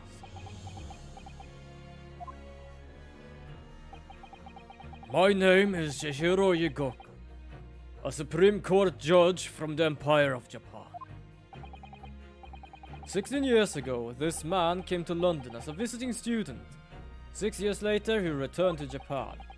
As well as presiding over the Supreme Court, he is also currently Japan's Minister of Foreign Affairs. I am, of course, fully aware of Mr. Jigoku and his preeminent roles. I invited him personally to the International Forensic Science Symposium as a representative of his country. I hear he also played a key role in the conclusion of the Anglo-Japanese Treaty of Friendship and Navigation. It was a great honor to be involved in the negotiation. I put my all into that treaty. Yachigoku, I must ask. Well, I never. The young murdering student. You acquitted me yourself. And now, I'm practicing defense lawyer. Oh, yes. And a full self-important like you friend across the courtroom, I see. You came into London by invitation to the International Forensic Science Symposium. But then, without informing anyone of your plans, you took flight to France. You took flight? I had to object to that turn of phrase. Then explain yourself. What currently were the circumstances? Well, I was somewhat expecting this, and I'm sorry to say. I decline to comment. Leaving the country prematurely, when I was an invited guest, may be questionable etiquette, but my decision is unrelated to this case. I cannot bound to be testified. Unrelated, you say? I appreciate that the respected police inspector has been killed, for which I offer my condolences. However, being an alien, I obviously never met the man, nor do I know the first thing about him. As such, I am now in position to testify. It is as simple as that. So you would run from all this? I beg your pardon. This case is more far-reaching than the murder of Inspector Gregson. It has ties to another murder, a case that was tried in Japan almost a year ago now. A year ago in Japan? The murder of Dr. Jan H. Wilson. That's right, and you, Judge Jigoku, are at the heart of both cases. Defense has evidence to prove it. Well, Rinosuke, I see from the look in your eyes that you resolved to carry this through to the very end too. Let's see your evidence then. What proof do you have Shinshiro Igoku was involved in this case? Take that! That was mostly the simplest thing ever. This telegram detailing a communication sent between Britain and Japan approximately 1 year ago. The communication contained 4 names: Kei Asogi, Ashin, T. Gregson, and J. Wilson. Oh, you little... Where did you get that? In Tokyo. From your office, Judge Jigoku. What? How on earth did you? What is this all about? Why is my name on that list? This is a list of 4 names followed a certain pattern. T. Gregson and J. Wilson are the names of victims. Keiasogi and Ashin are the names of assassins. Ooh. We're gonna make him sweat. A year ago in Tokyo, Dr. John H. Wilson's life was taken in a Western-style restaurant in the capital. The culprit was found to be a visiting student who went by the name of Jessely Brett. But the real name was Asa Shin, a professional killer sent on a mission to kill from Great Britain. Ashin, and her victim John Wilson. And the murder that just took place here in London was the counterpart to that crime. An assassin sent from Japan also a visiting student, Kazuma Asogi, whose victim was the British police inspector Tobias Gregson. One assassin from each country to kill a target residing in the other. Well, this is getting spicy. What exactly is the defense suggesting? These 2 cases of murder, one took place in Britain and one in Japan, were masterminded by a pair of individuals from each country as a form of assassin exchange. And the telegram the defense has acquired is proof of this international contract to kill. Like, personally, I don't have any mercy for our old friend, because he's been weird ever since he came here. I thought his like resolve here was like found out what happens to his father, but it's like now some shit is going down here, and like I don't like it, and I don't like him. The telegram was found in your office, Judge Jigoku. In other words, the mastermind in Japan was you. Judge Jigoku, what's this all about? And you, Kazuma, you lied. During yesterday's proceedings, you acknowledged that you accepted the assassination mission. But the mark wasn't Judge Jigoku at all. It was T. Gregson, Detective Inspector of Scotland Yard, as shown by the name of the killing contract. Very impressive, Rinosuke. Ooh.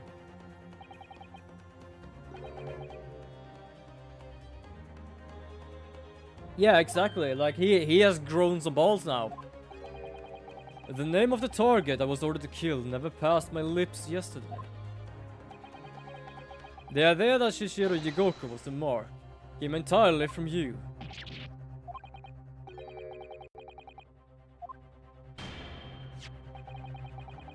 What does that mean? He just deliberately said, did not say the name, but we say that that is it now. The defense claim these 4 names indicate some sort of international assassin exchange. I'm sure I speak for all present when I say that the very idea seems utterly absurd. Well, Mr. Jigoku, what do you have to say for yourself?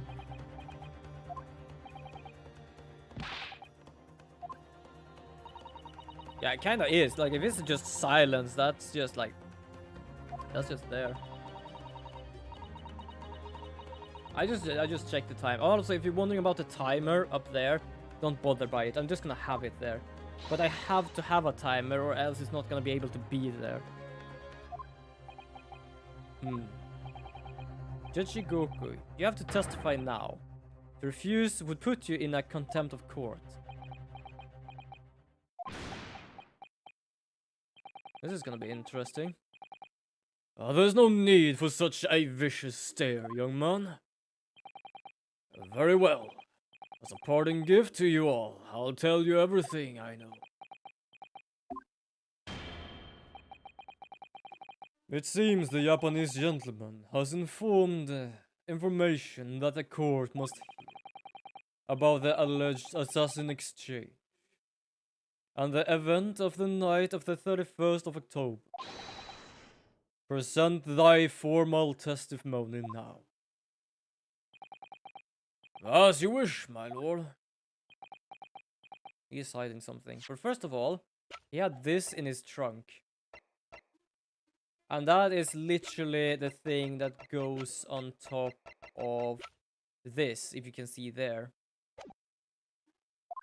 You don't know what it is from, but I think something must have gone wrong, and I think Gregson must have found out somehow that this guy actually was the mastermind of something.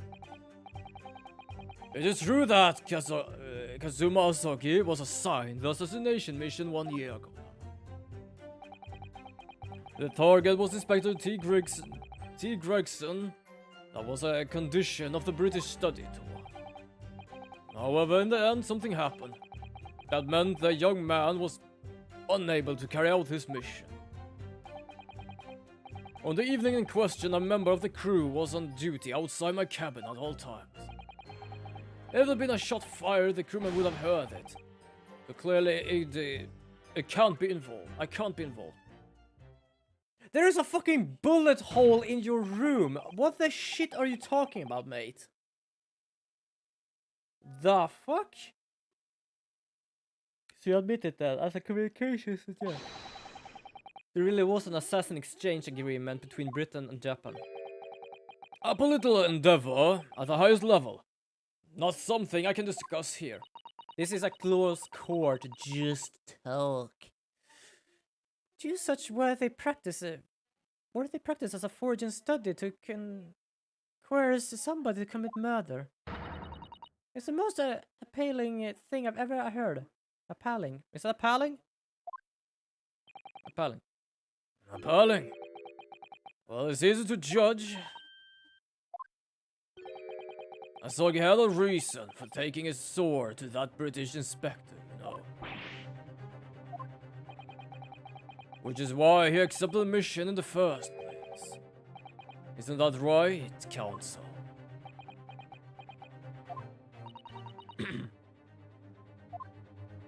This voice is kinda killing me.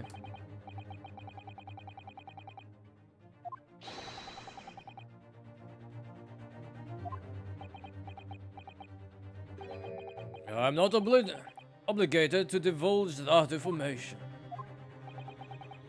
As I said yesterday, I have killed nobody. I freely admit that I accepted the mission, but on the night the plan was to be executed, I backed out. In short, this assassination exchange that the defense has identified is unrelated to the events of this case. Bullshit! There is like a bloody like 10% of your sword missing in Gregson's trunk. It is stuck there. You did something. A crucial point is, your police inspector can't have perished aboard that steamship in Dunkirk. Because if he'd been shot in the cabin, it's inconceivable that a member of the crew wouldn't have heard it. But first of all, we already know that the ship has a big ass fridge. There we have the ice place we were talking about before. And he could be shot because there is a fucking bullet hole in your... My god, like they have cameras in this time. Couldn't you just have taken a picture like, yeah, I could have not been shot because someone would have heard it. Do you see this? Like, what the hell did you make this hole with then? Fucking ice pick? Your own nose like a goddamn... What is it called? Fuck, I only know the Swedish word of it. Woodpecker. Thank you. Also, for some reason I thanked myself for just realizing what woodpecker was. Clearly, it's a plot on only government ministers and high-ranking judge, such as the witnesses, could hope to execute. Well, it seemed to recall that it was someone in the British side who controlled everything. Be as it may, it is not the place of this court to pursue this villainous assassin exchange plot. Well, fuck you then, because it absolutely would be. Especially if the Queen knew about this, because I'm pretty sure the Queen is more or less wants this treaty as well, because else it would not be a treaty. And if someone just uses this treaty to be able to kill people in other countries, then fuck you. We are concerned only with the tangible events pertaining the murder of Inspector Gregson. Is the defense clear on that point, Count? Yes, my lord. I'll keep that in mind as I cross-examine the witness.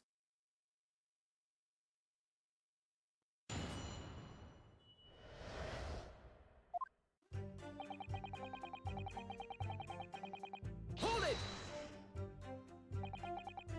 A year ago, when Kazuma was still in Japan then.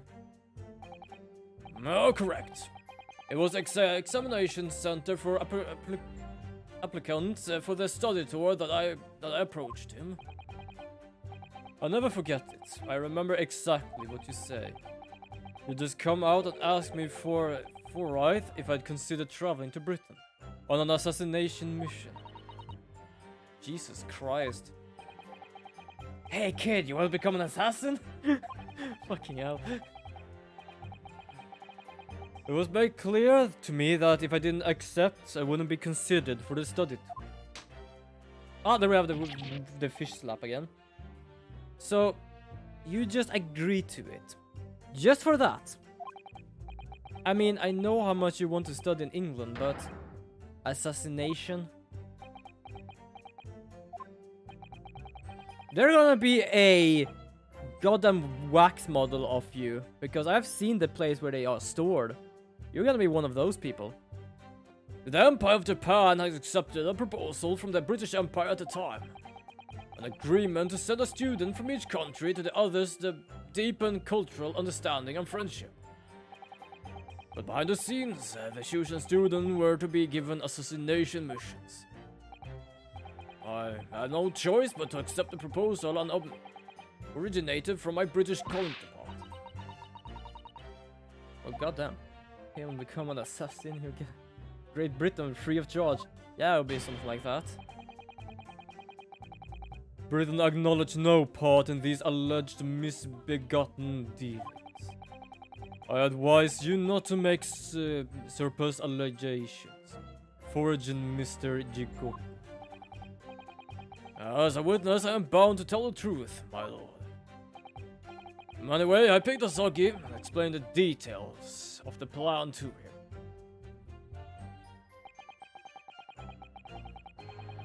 Hold it! Why Kazuma?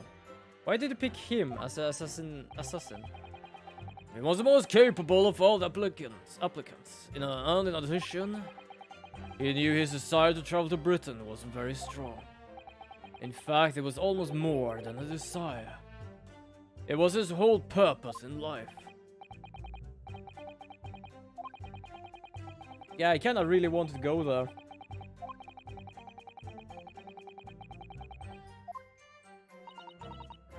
And of course, we know the reason behind that. He was determined to find out for himself the truth about his father, Genshin Asogi. There's nothing I wouldn't have done to get it. Be that agreeing to assume the role of an assassin. Or betraying people's trust. Oh, so you mean betraying my trust then? Well, you certainly did a fine job betraying mine, Asogi. But why was Inspector Gregson the target? I have no idea. Those were the orders for Britain. I was in no position to question them. You have no idea, really? I found that rather hard to believe. Oh, do you? Genji Gokum was a once visiting student here in Britain himself, of course. Because he has some connection with Inspector Gregson from that time. The fans really ought to catch up. With what? With the fact that the assassination exchange has absolutely nothing to do with the case under scrutiny here. Yes, I've already admitted to recruiting Asogi.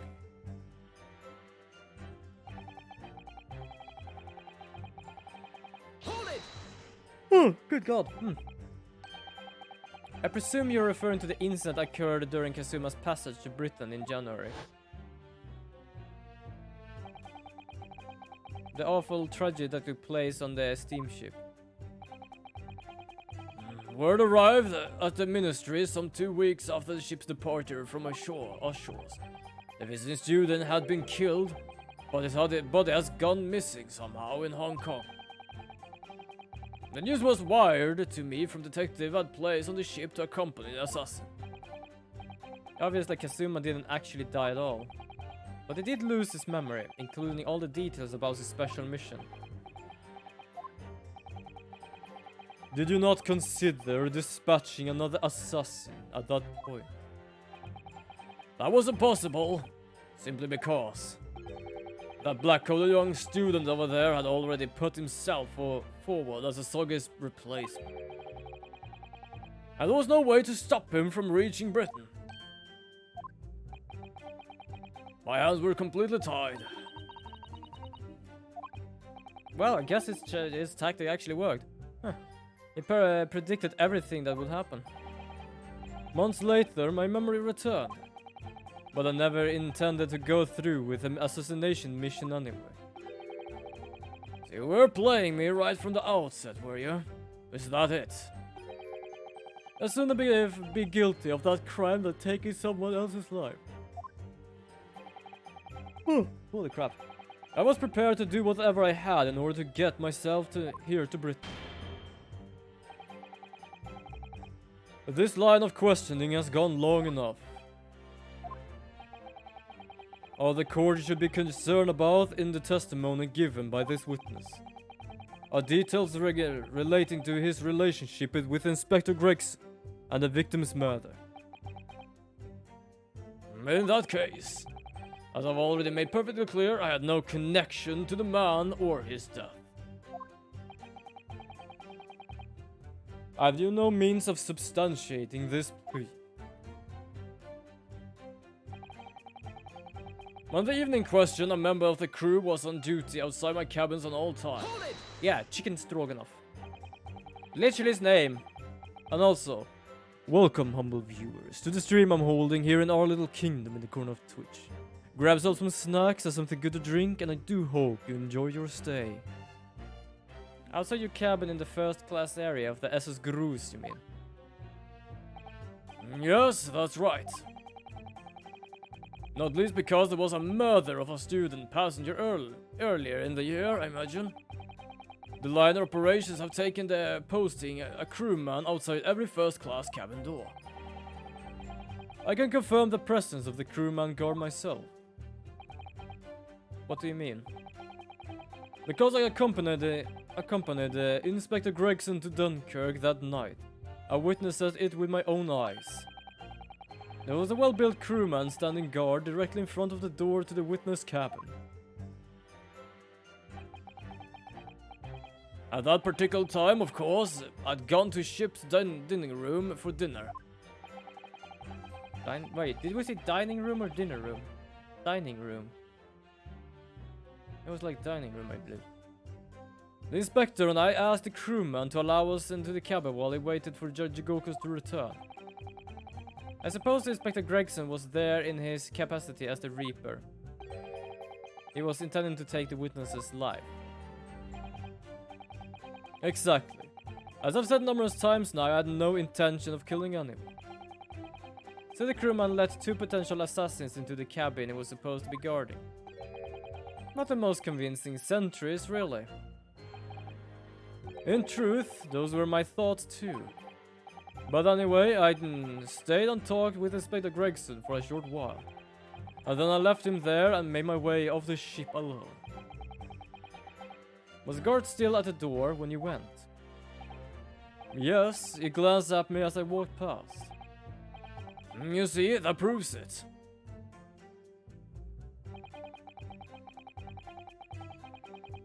Hold it! I wouldn't, like it was actually muffled in there. The crewman who was standing directly outside your cabin door, you mean?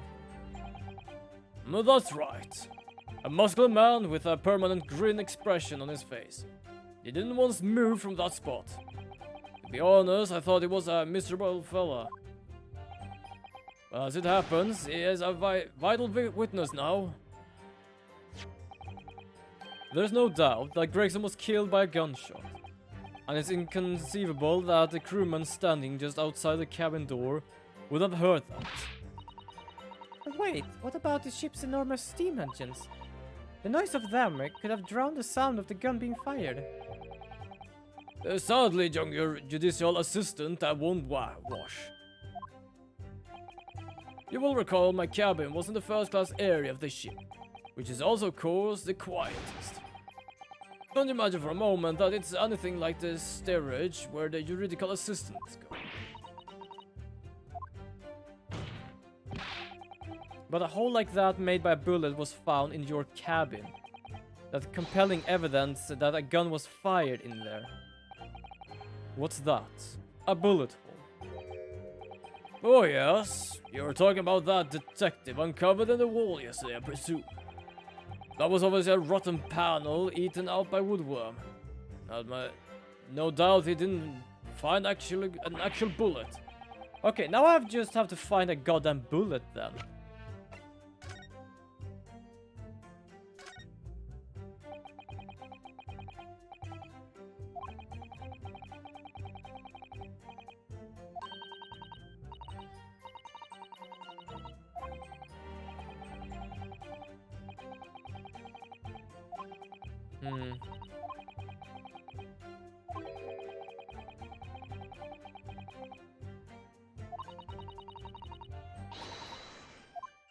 Yes, we have. I already know that. I thought it was something better, but apparently not. Sadly, I was unable to arrange for the crewman to be brought back to Britain with me.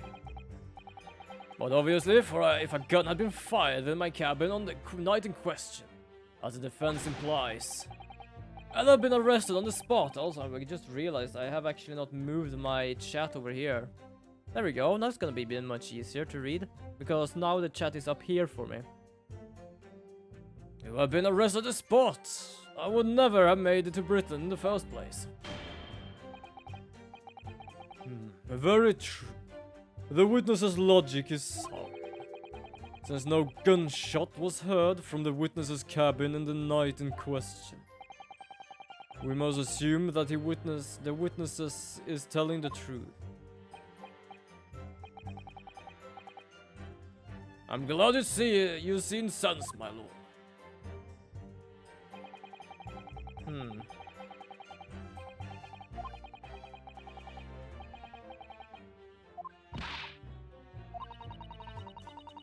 So the only thing we have is we have the little crown.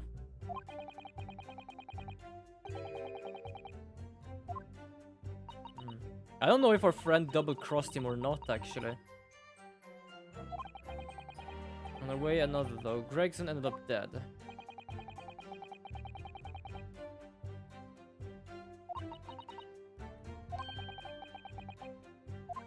Of course he's lying. He's lying out of his teeth. Either he's lying or he's not just saying anything. It's like... Yeah.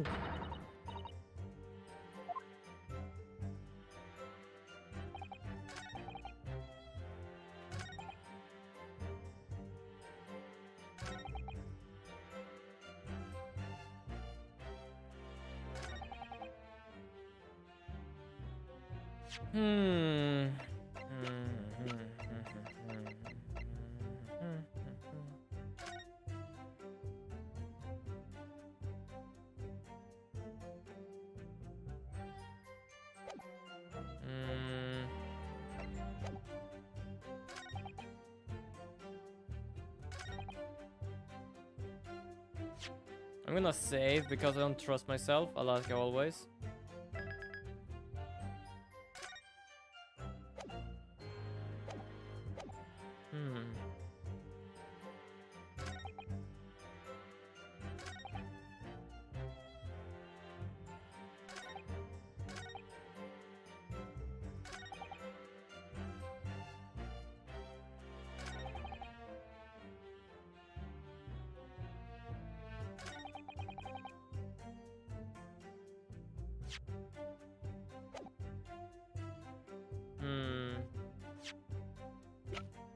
I'm trying to find something. Can something muffle?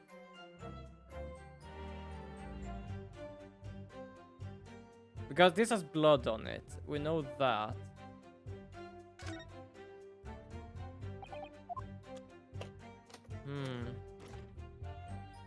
We already know about Asogi's knife there.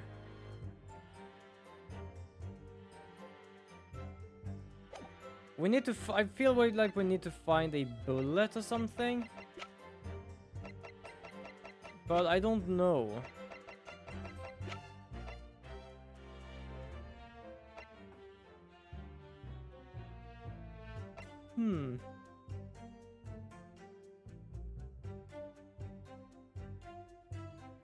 Okay, I'm gonna...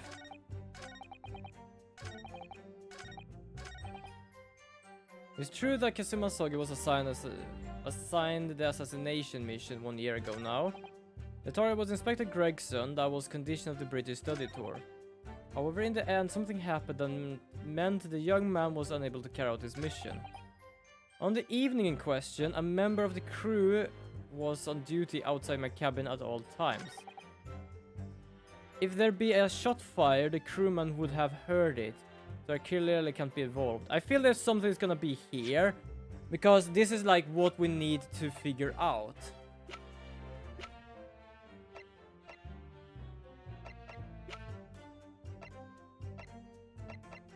But I don't know what I'm looking for. I'm looking for something that can make sure that a gunshot might be quiet.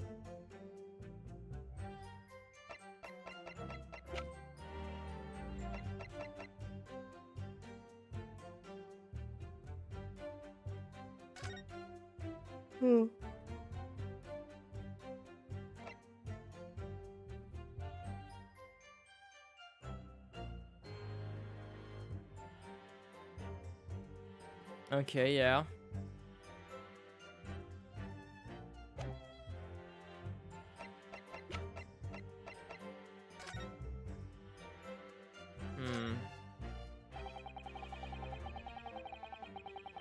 I'm a bit gone here, actually.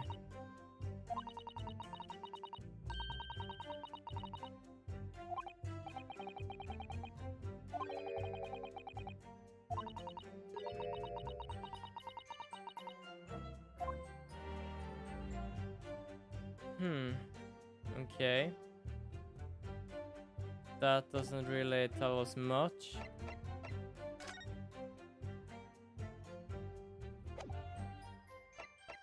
I'm gonna do something here, just because I kind of want to see if it does anything. Objection! Fuck, I misclicked. I misclicked the button. I misclicked. Oh, fuck. I'm glad I saved. That's exactly why I saved.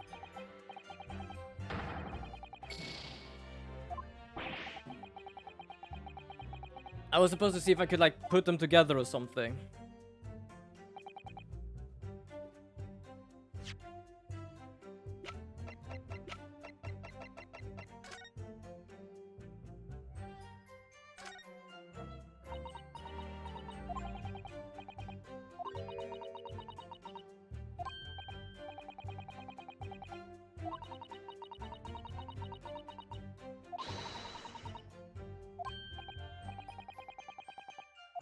Yeah, I was like, can we... Thank you, that's what I wanted.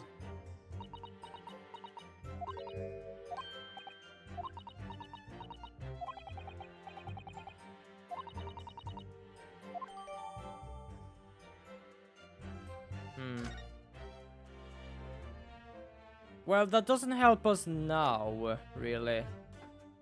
If a gunshot would have been fired, he would have heard it. Okay.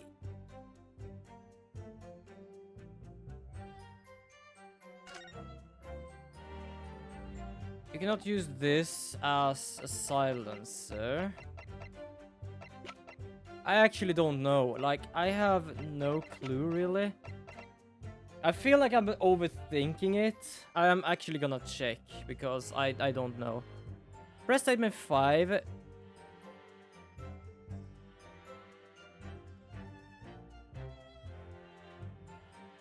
Cross-examination. Press statement 5. Haven't I pressed statement 5? 1, 2, 3, 4, 5. Hold it!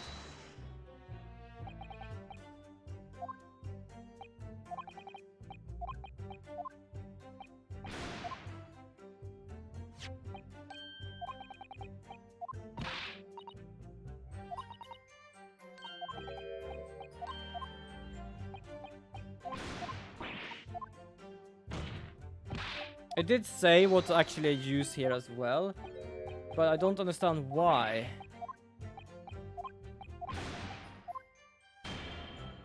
Statement 5 changed, okay.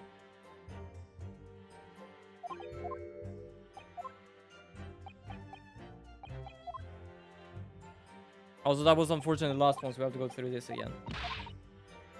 Okay, so I'm not overthinking it, I just don't understand what exactly like is going on here.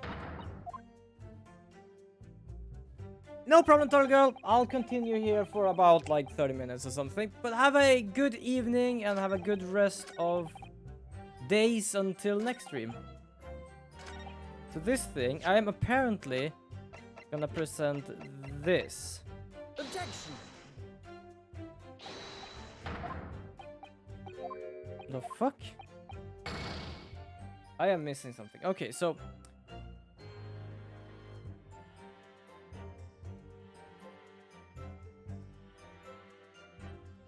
Oh, fuck. Wait, hold on. Cross-examination, this is an assassination exchange. I was put on the wrong one. Fuck. Okay, you know what? I'm gonna do this. I was checking the wrong thing. And yes, for those who's wondering, I am cheating because my brain right now is a bit smoosh. So, how does this work? So, on statement 4...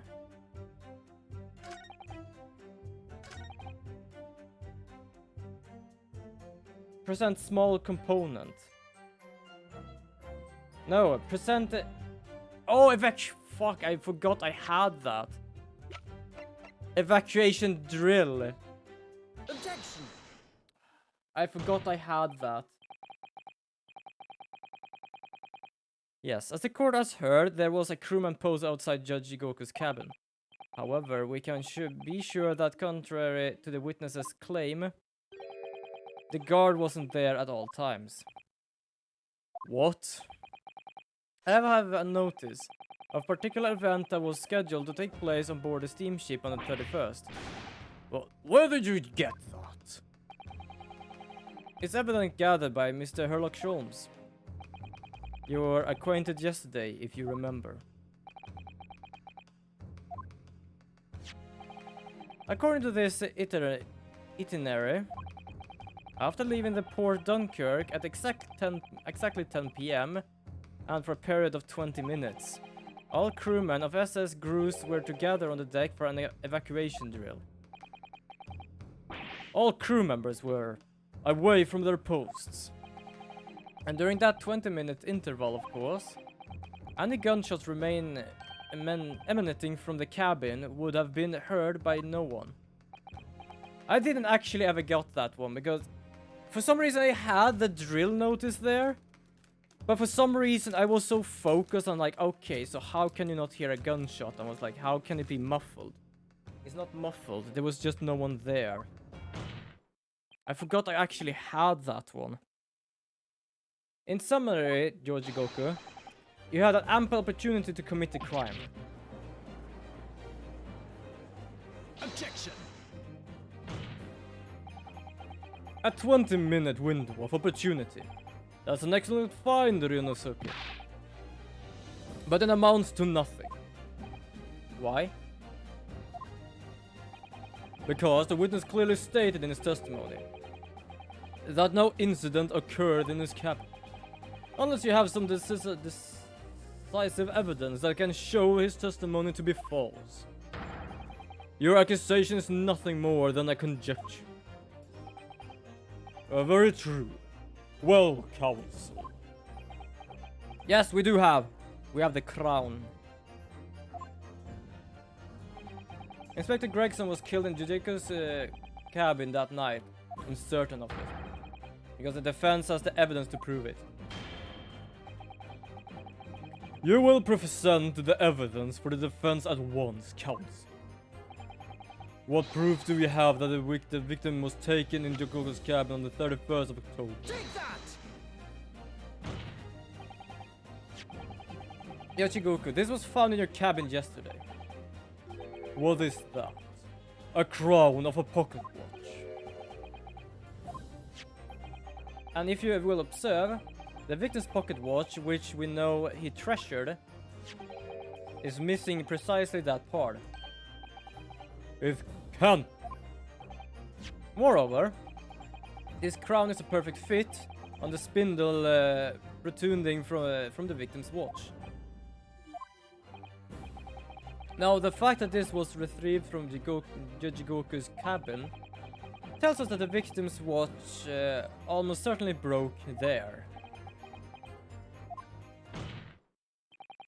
In other words, the victim was killed on the 31st during the 20-minute evacuation drill. In a cabin you occupied by you, Judge Jigoku.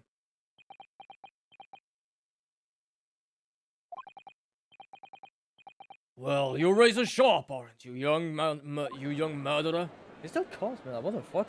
Objection! Expertly maneuvered, Ryunosuke. And your argument sounds entirely plausible. At first. But rather like this pocket watch. It's full of cracks. And I believe Judge Jigoku feels the same way. What sort of cracks? Like your butt crack? Prepare your ass, mate. I was wrong to acquit you earlier in the year. Sorry? If I'd known I would result in anyone having to listen to this drivel, I would have declared you guilty just to spare the world of ridiculous bombard. Well, fuck you then. I think it's clear that the witness will have to give further testimony. When you hear what actually happened in my cabin that night, you'll notice a pitfall into which you stumbled. Prior to your renewed testimony, I would like to clarify one point. The fact that this part of the victim's watch was discovered in your cabin means that you acknowledge he was there, I presume. Yes, I do. Very well. You may proceed to give your formal testimony about what exactly happened in your cabin aboard the ship on the evening of the 31st of October. Of course, as a man of the law, I have no intention of obstructing justice. Technically, I know which thing I'm gonna use here. I'm just gonna see what it says here anyway. I'm gonna do like a normal playthrough and just pass through everything. Press, I mean. I had a guest waiting for me when I returned to my cabin, after I finished my evening meal in the dining room. When I walked through the door, the mustachioed Englishman was there, foolishly waving a gun at me. As soon as I took care of him, with an Ippon-soy throw, something, I forgot to read that part. He couldn't wait to run away after that. I imagine his watch broke when I threw him over my shoulder. It has nothing to do with his murder. The inspector was clearly killed having returned to Britain, because his body was found in London.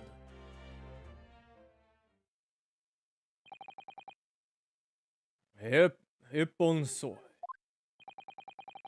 A common jiu-jitsu material arts technique in my country. I was careful not to use too much force, but the man obviously landed too heavily for his watch to take. So, Ryunosuke Naruto. I imagine you can see the flaw in your logic now, can't you? What? The fact that the pocket watch was broken in the witness cabin. There's no way to prove that the victim's murder took place there. I have no doubt the inspector intended to kill me, but he didn't manage to pull the trigger. Yes, because he was merely the tactician, not the reaper's hand of death. Well, the testimony appears to make perfect sense as far as I can tell. Of course, because you two are in fucking cahoots. Let me express my deep gratitude for your understanding, my lord.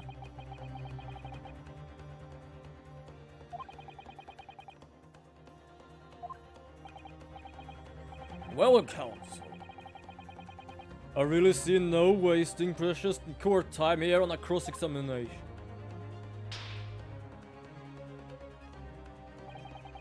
Sorry, my lord. The defense has right to cross-examine, and I don't intend to squander that. You're an embarrassment for two countrymen, not knowing when you're beaten. Well, in that case, proceed, Mr. Naruto.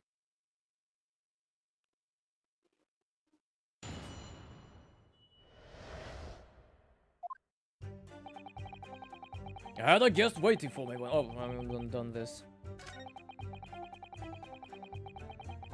I'm a bit tired, so I think I'm gonna do the same thing as I did before.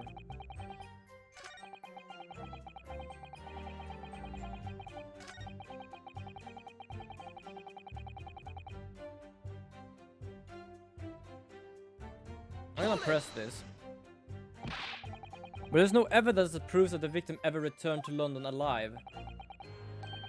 Just take a moment to think that that idea of your thought now. Crippling, well. What? If the inspector was killed on a steamship in France, how on earth would he have gotten back to Britain? When people die, their bodies remain at the same spot. It's a devilish of a thing.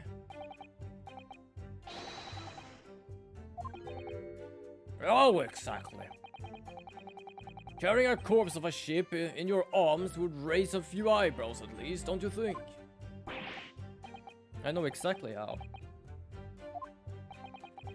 All passengers' luggage is inspected when it's unloaded from arriving vessels. And I would like to think that the border police would query the corpse of an gentleman that has hand luggage.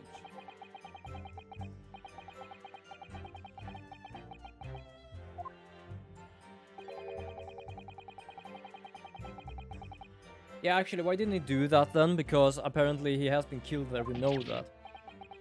Why didn't he just dump it out in the sea then? But perhaps not.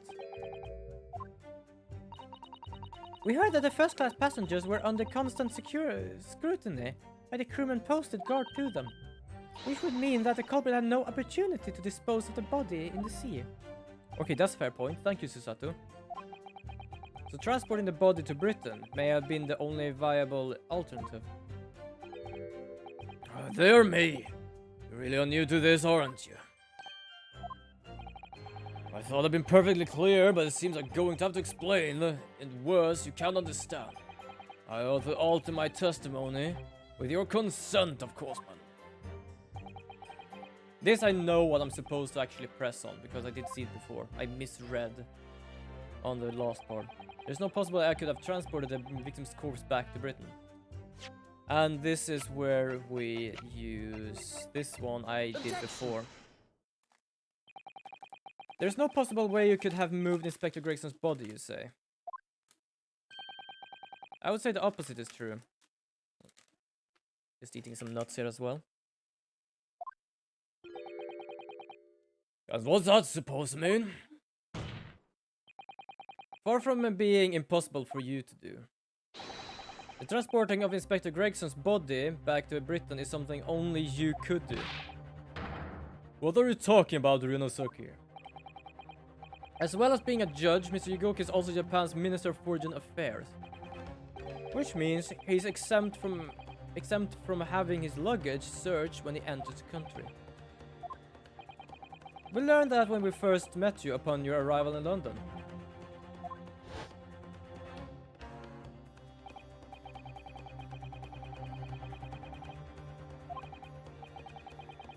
Right, I completely forgot about that. Did you just fucking believe someone that is high class? Hell yeah.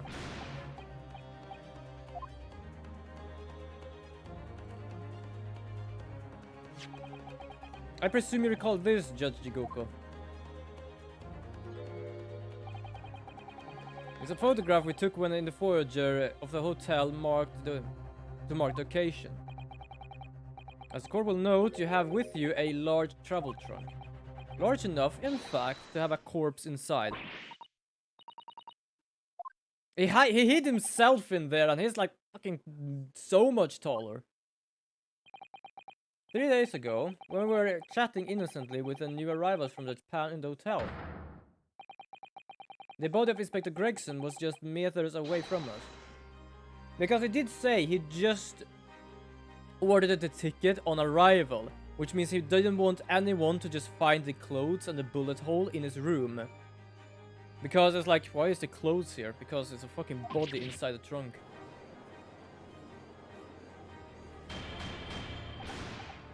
Order! I'm skeptical, counsel, that a grown man's body would fit inside even the largest travel. I could. Because I happen to know that the witness himself, a man of considerable size, fits inside his trunk. And verifying that it would be extremely simple, wouldn't it, Judge Jigoko? But inside his trunk? How horrifying. And after we've spoken with you at the Great Waterloo Hotel, you had the opportunity to visit the apartment scene on Francis Street. Taking your trunk with you in the cab to dispose the inspector's body. I do not have to listen to this nonsense. Oh, wait, hold on. Dr. Gori, the coroner who examined the body, has confirmed the possibility. She acknowledged there were signs that steps may have been taken to disguise the true time of death.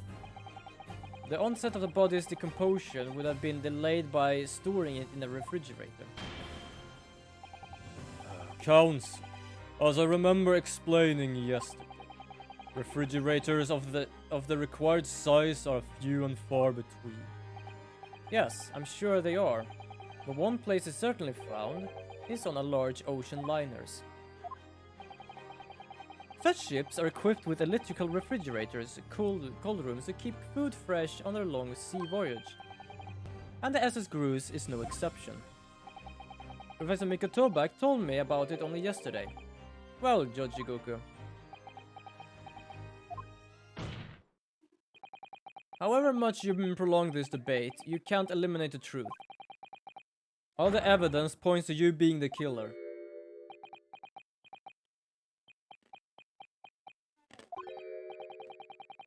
Well, this is very heartening.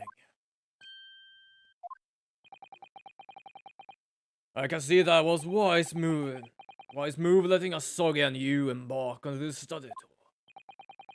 What are you talking about now? Logical reasoning, of course. All core proceedings will be built on logical reasoning in the new country. And I can see that you both laid from firm foundations from that already.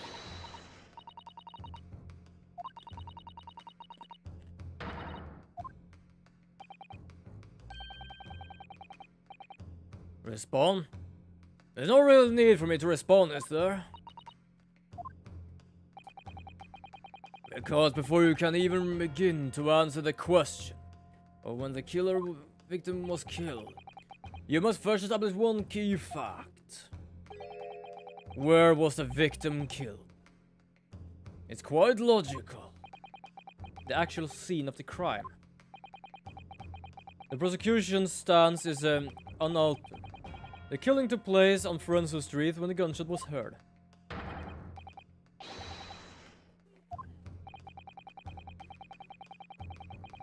Since no tangible evidence exists to disprove the prosecution's claim at the time, the defense's deductions amount to little more than an elaborate fairy tale. I'm afraid that's how logical reasoning in Britain are known for really works, young stripling. The victim was shot in that little room on Francis Street and died instantly. I'm afraid the prosecution's claim that's the only fairy tale here. How can you say that? Quite simply, because that claim directly contradicts a certain piece of evidence in our possession. Very tantalizing. Counsel, I think you better explain yourself to the court, don't you? The prosecution claims that Inspector Gregson died instantly when he was shot at the scene on the Francis Street. But this evidence clearly contradicts that claim.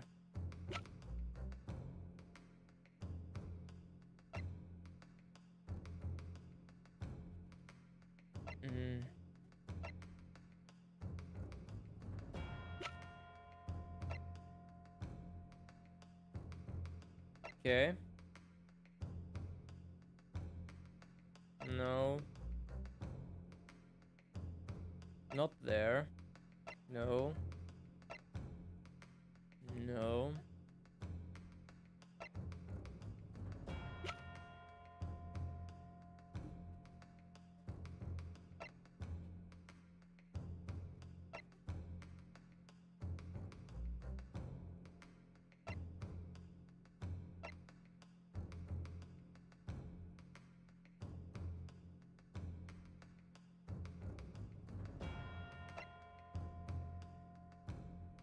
Fuck, I don't know.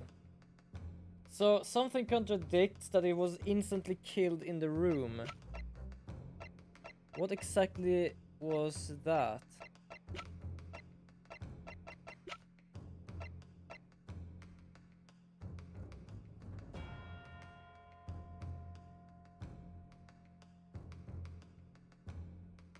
My head is such a fucking goner. Jesus. The only thing I can think of is like there's a big ass fucking blood stain here. But we know that already, and that's not a part of it.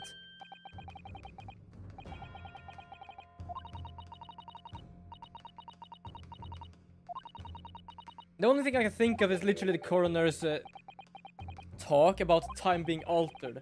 Because if he killed instantly, something would like... What contradicts that he died instantly?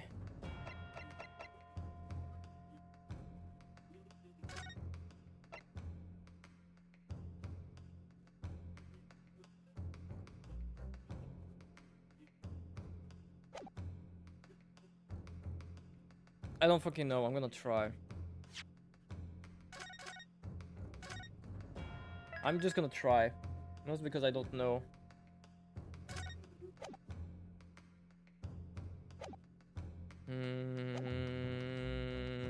Fuck it. Take that!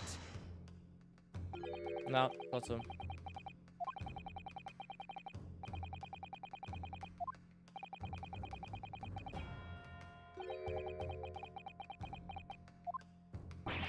What?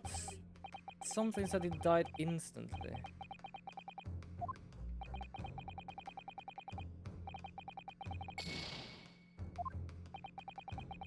Was the victim killed in the room on Francis Street, or was he moved there after his death? There's one piece of evidence that shows the answer to that question surprisingly clearly.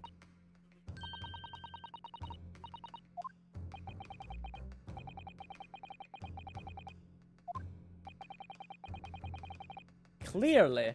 Okay, clearly I cannot fucking see it.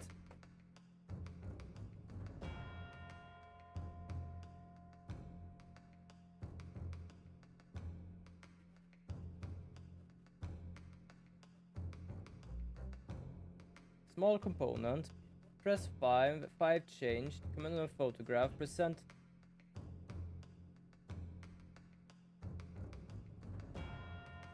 Photograph of the victim.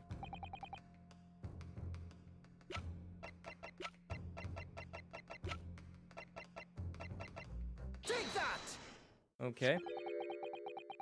A photograph of the victim in the very location you claim he wasn't killed. Yes, but the point is the posture of the body itself.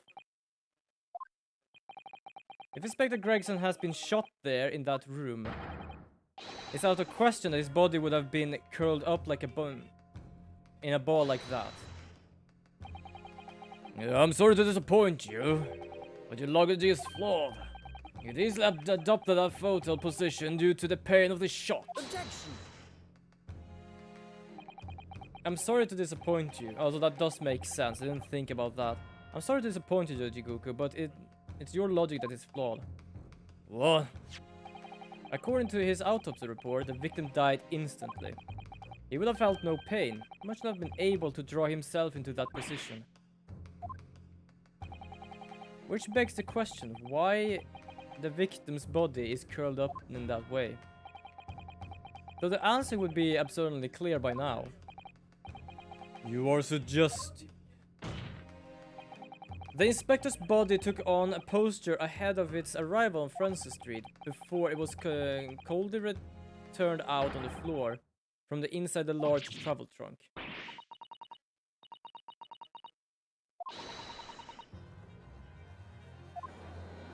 I didn't think of that. I've missed that completely. Jojiguku, present your trunk for examination. I believe it's very possible that it will contain traces of the victim's blood.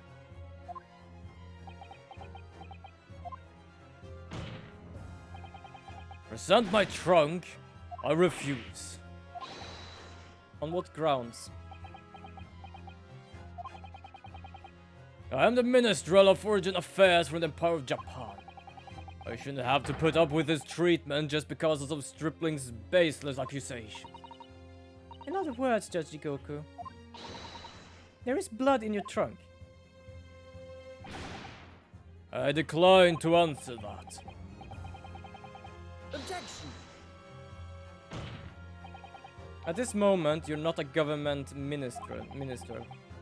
You're a witness in a trial of Britain's High Court. I don't care who you are or what your status outside this courtroom might be. You will not withhold information. Nothing is more important than the truth.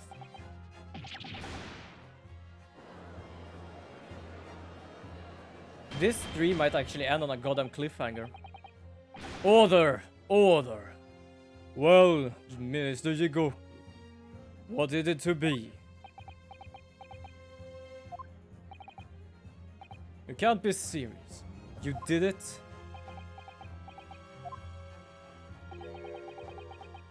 Have you no shame at all, Kazuma-san? What? Very well, I admit it. I bring the inspector's body to the country. Inside my trunk, exactly as postulated by the defense. Holy crap. So it was you admitted to... No, I admit nothing more than what I've said. Of killing the man, I certainly have no recollection. What on earth are that cryptic statement supposed to mean? I merely disposed of the inspector's body, which was left in my cabin, in order to avoid unwanted attention. As the judicial assistant over there pointed out, I have no chance to throw it into the ocean. So I decided my only option was to bring it to Britain with me and dispose of it somewhere else. You can still deny it.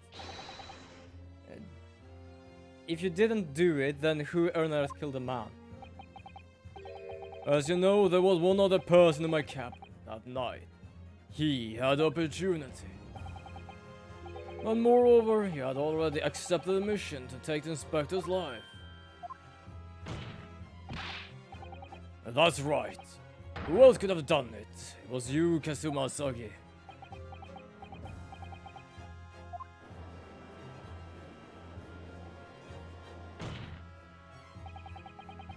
I never thought you'd stoop to this, says Jigoku. You're taking the words straight out of my mouth, Prosecutor Kazuma Asagi. You thought by leaving the body in my cabin, you could pin the crime on me, did you? Well, the prosecution counsel has already admitted to visiting the witness cabin on the night in question.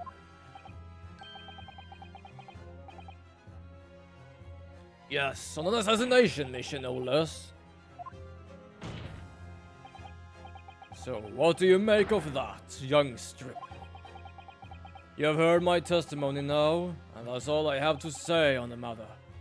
I'll admit nothing more.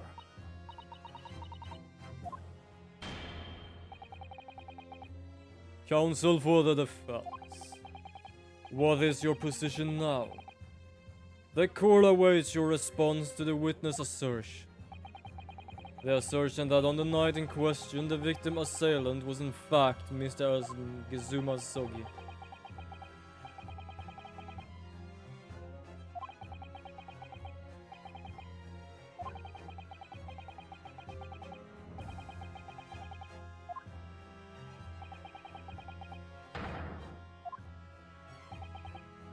Very well. The defense is ready to respond to the assertion put forward by Judge Jigoku. I wouldn't say it's possible, just because I did actually see that before as well. Not gonna lie about that. Judge Jigoku, let me remind you of something you said only a few minutes ago. You claim that logical reasoning is the fortune of the judicial process. It is, no question. Well, logical reasoning can prove something here. Namely, that it would have been impossible for Prosecutor Asagi to commit the crime. What? The court will now accept an argument that is supposed to be by compelling evidence. So, present what you have, counsel. What proof is that allegedly demonstrates the impossibility? Take that! Because I was after everything happened. This is from the room members of the SS Grus, my lord. This is conclusive proof. Anything itinerary.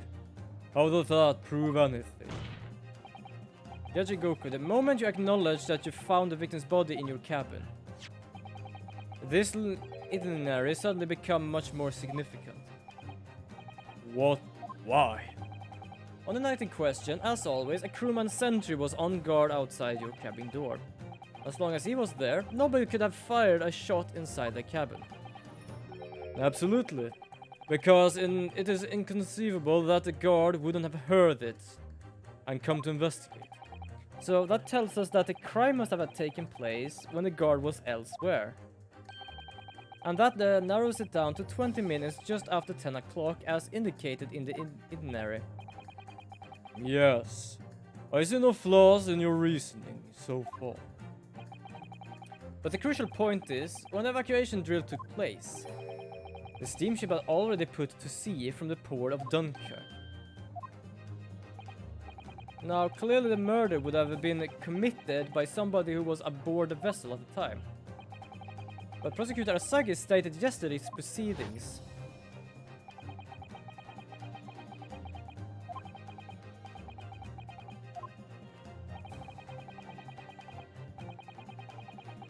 Yeah, and he did say we could ask people over there as well. Which I'm sure the court will agree is a conclusive proof. That Kazuma Sasaki couldn't possibly have carried out the killing.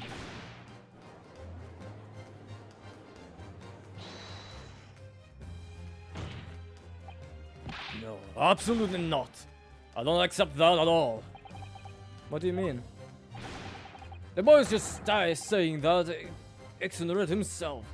We can't trust that he really disembarked the vessel. Obviously, after he left my cabin, he did hid himself somewhere nearby on the ship. Just waiting for his chance to come back. No, that's out of the question. Isn't it, Kazuma? As the defense rightly recalls, I disembarked the vessel and spent the night in a boarding house in Duncan. And as I said yesterday, I signed my name in the accommodations register book. All extremely easy to verify, and undeniable proof. Holy shit, this is going somewhere. But unfortunately, like, the thing is, I don't know how long this is gonna go. And because of school shit and, well, school stuff,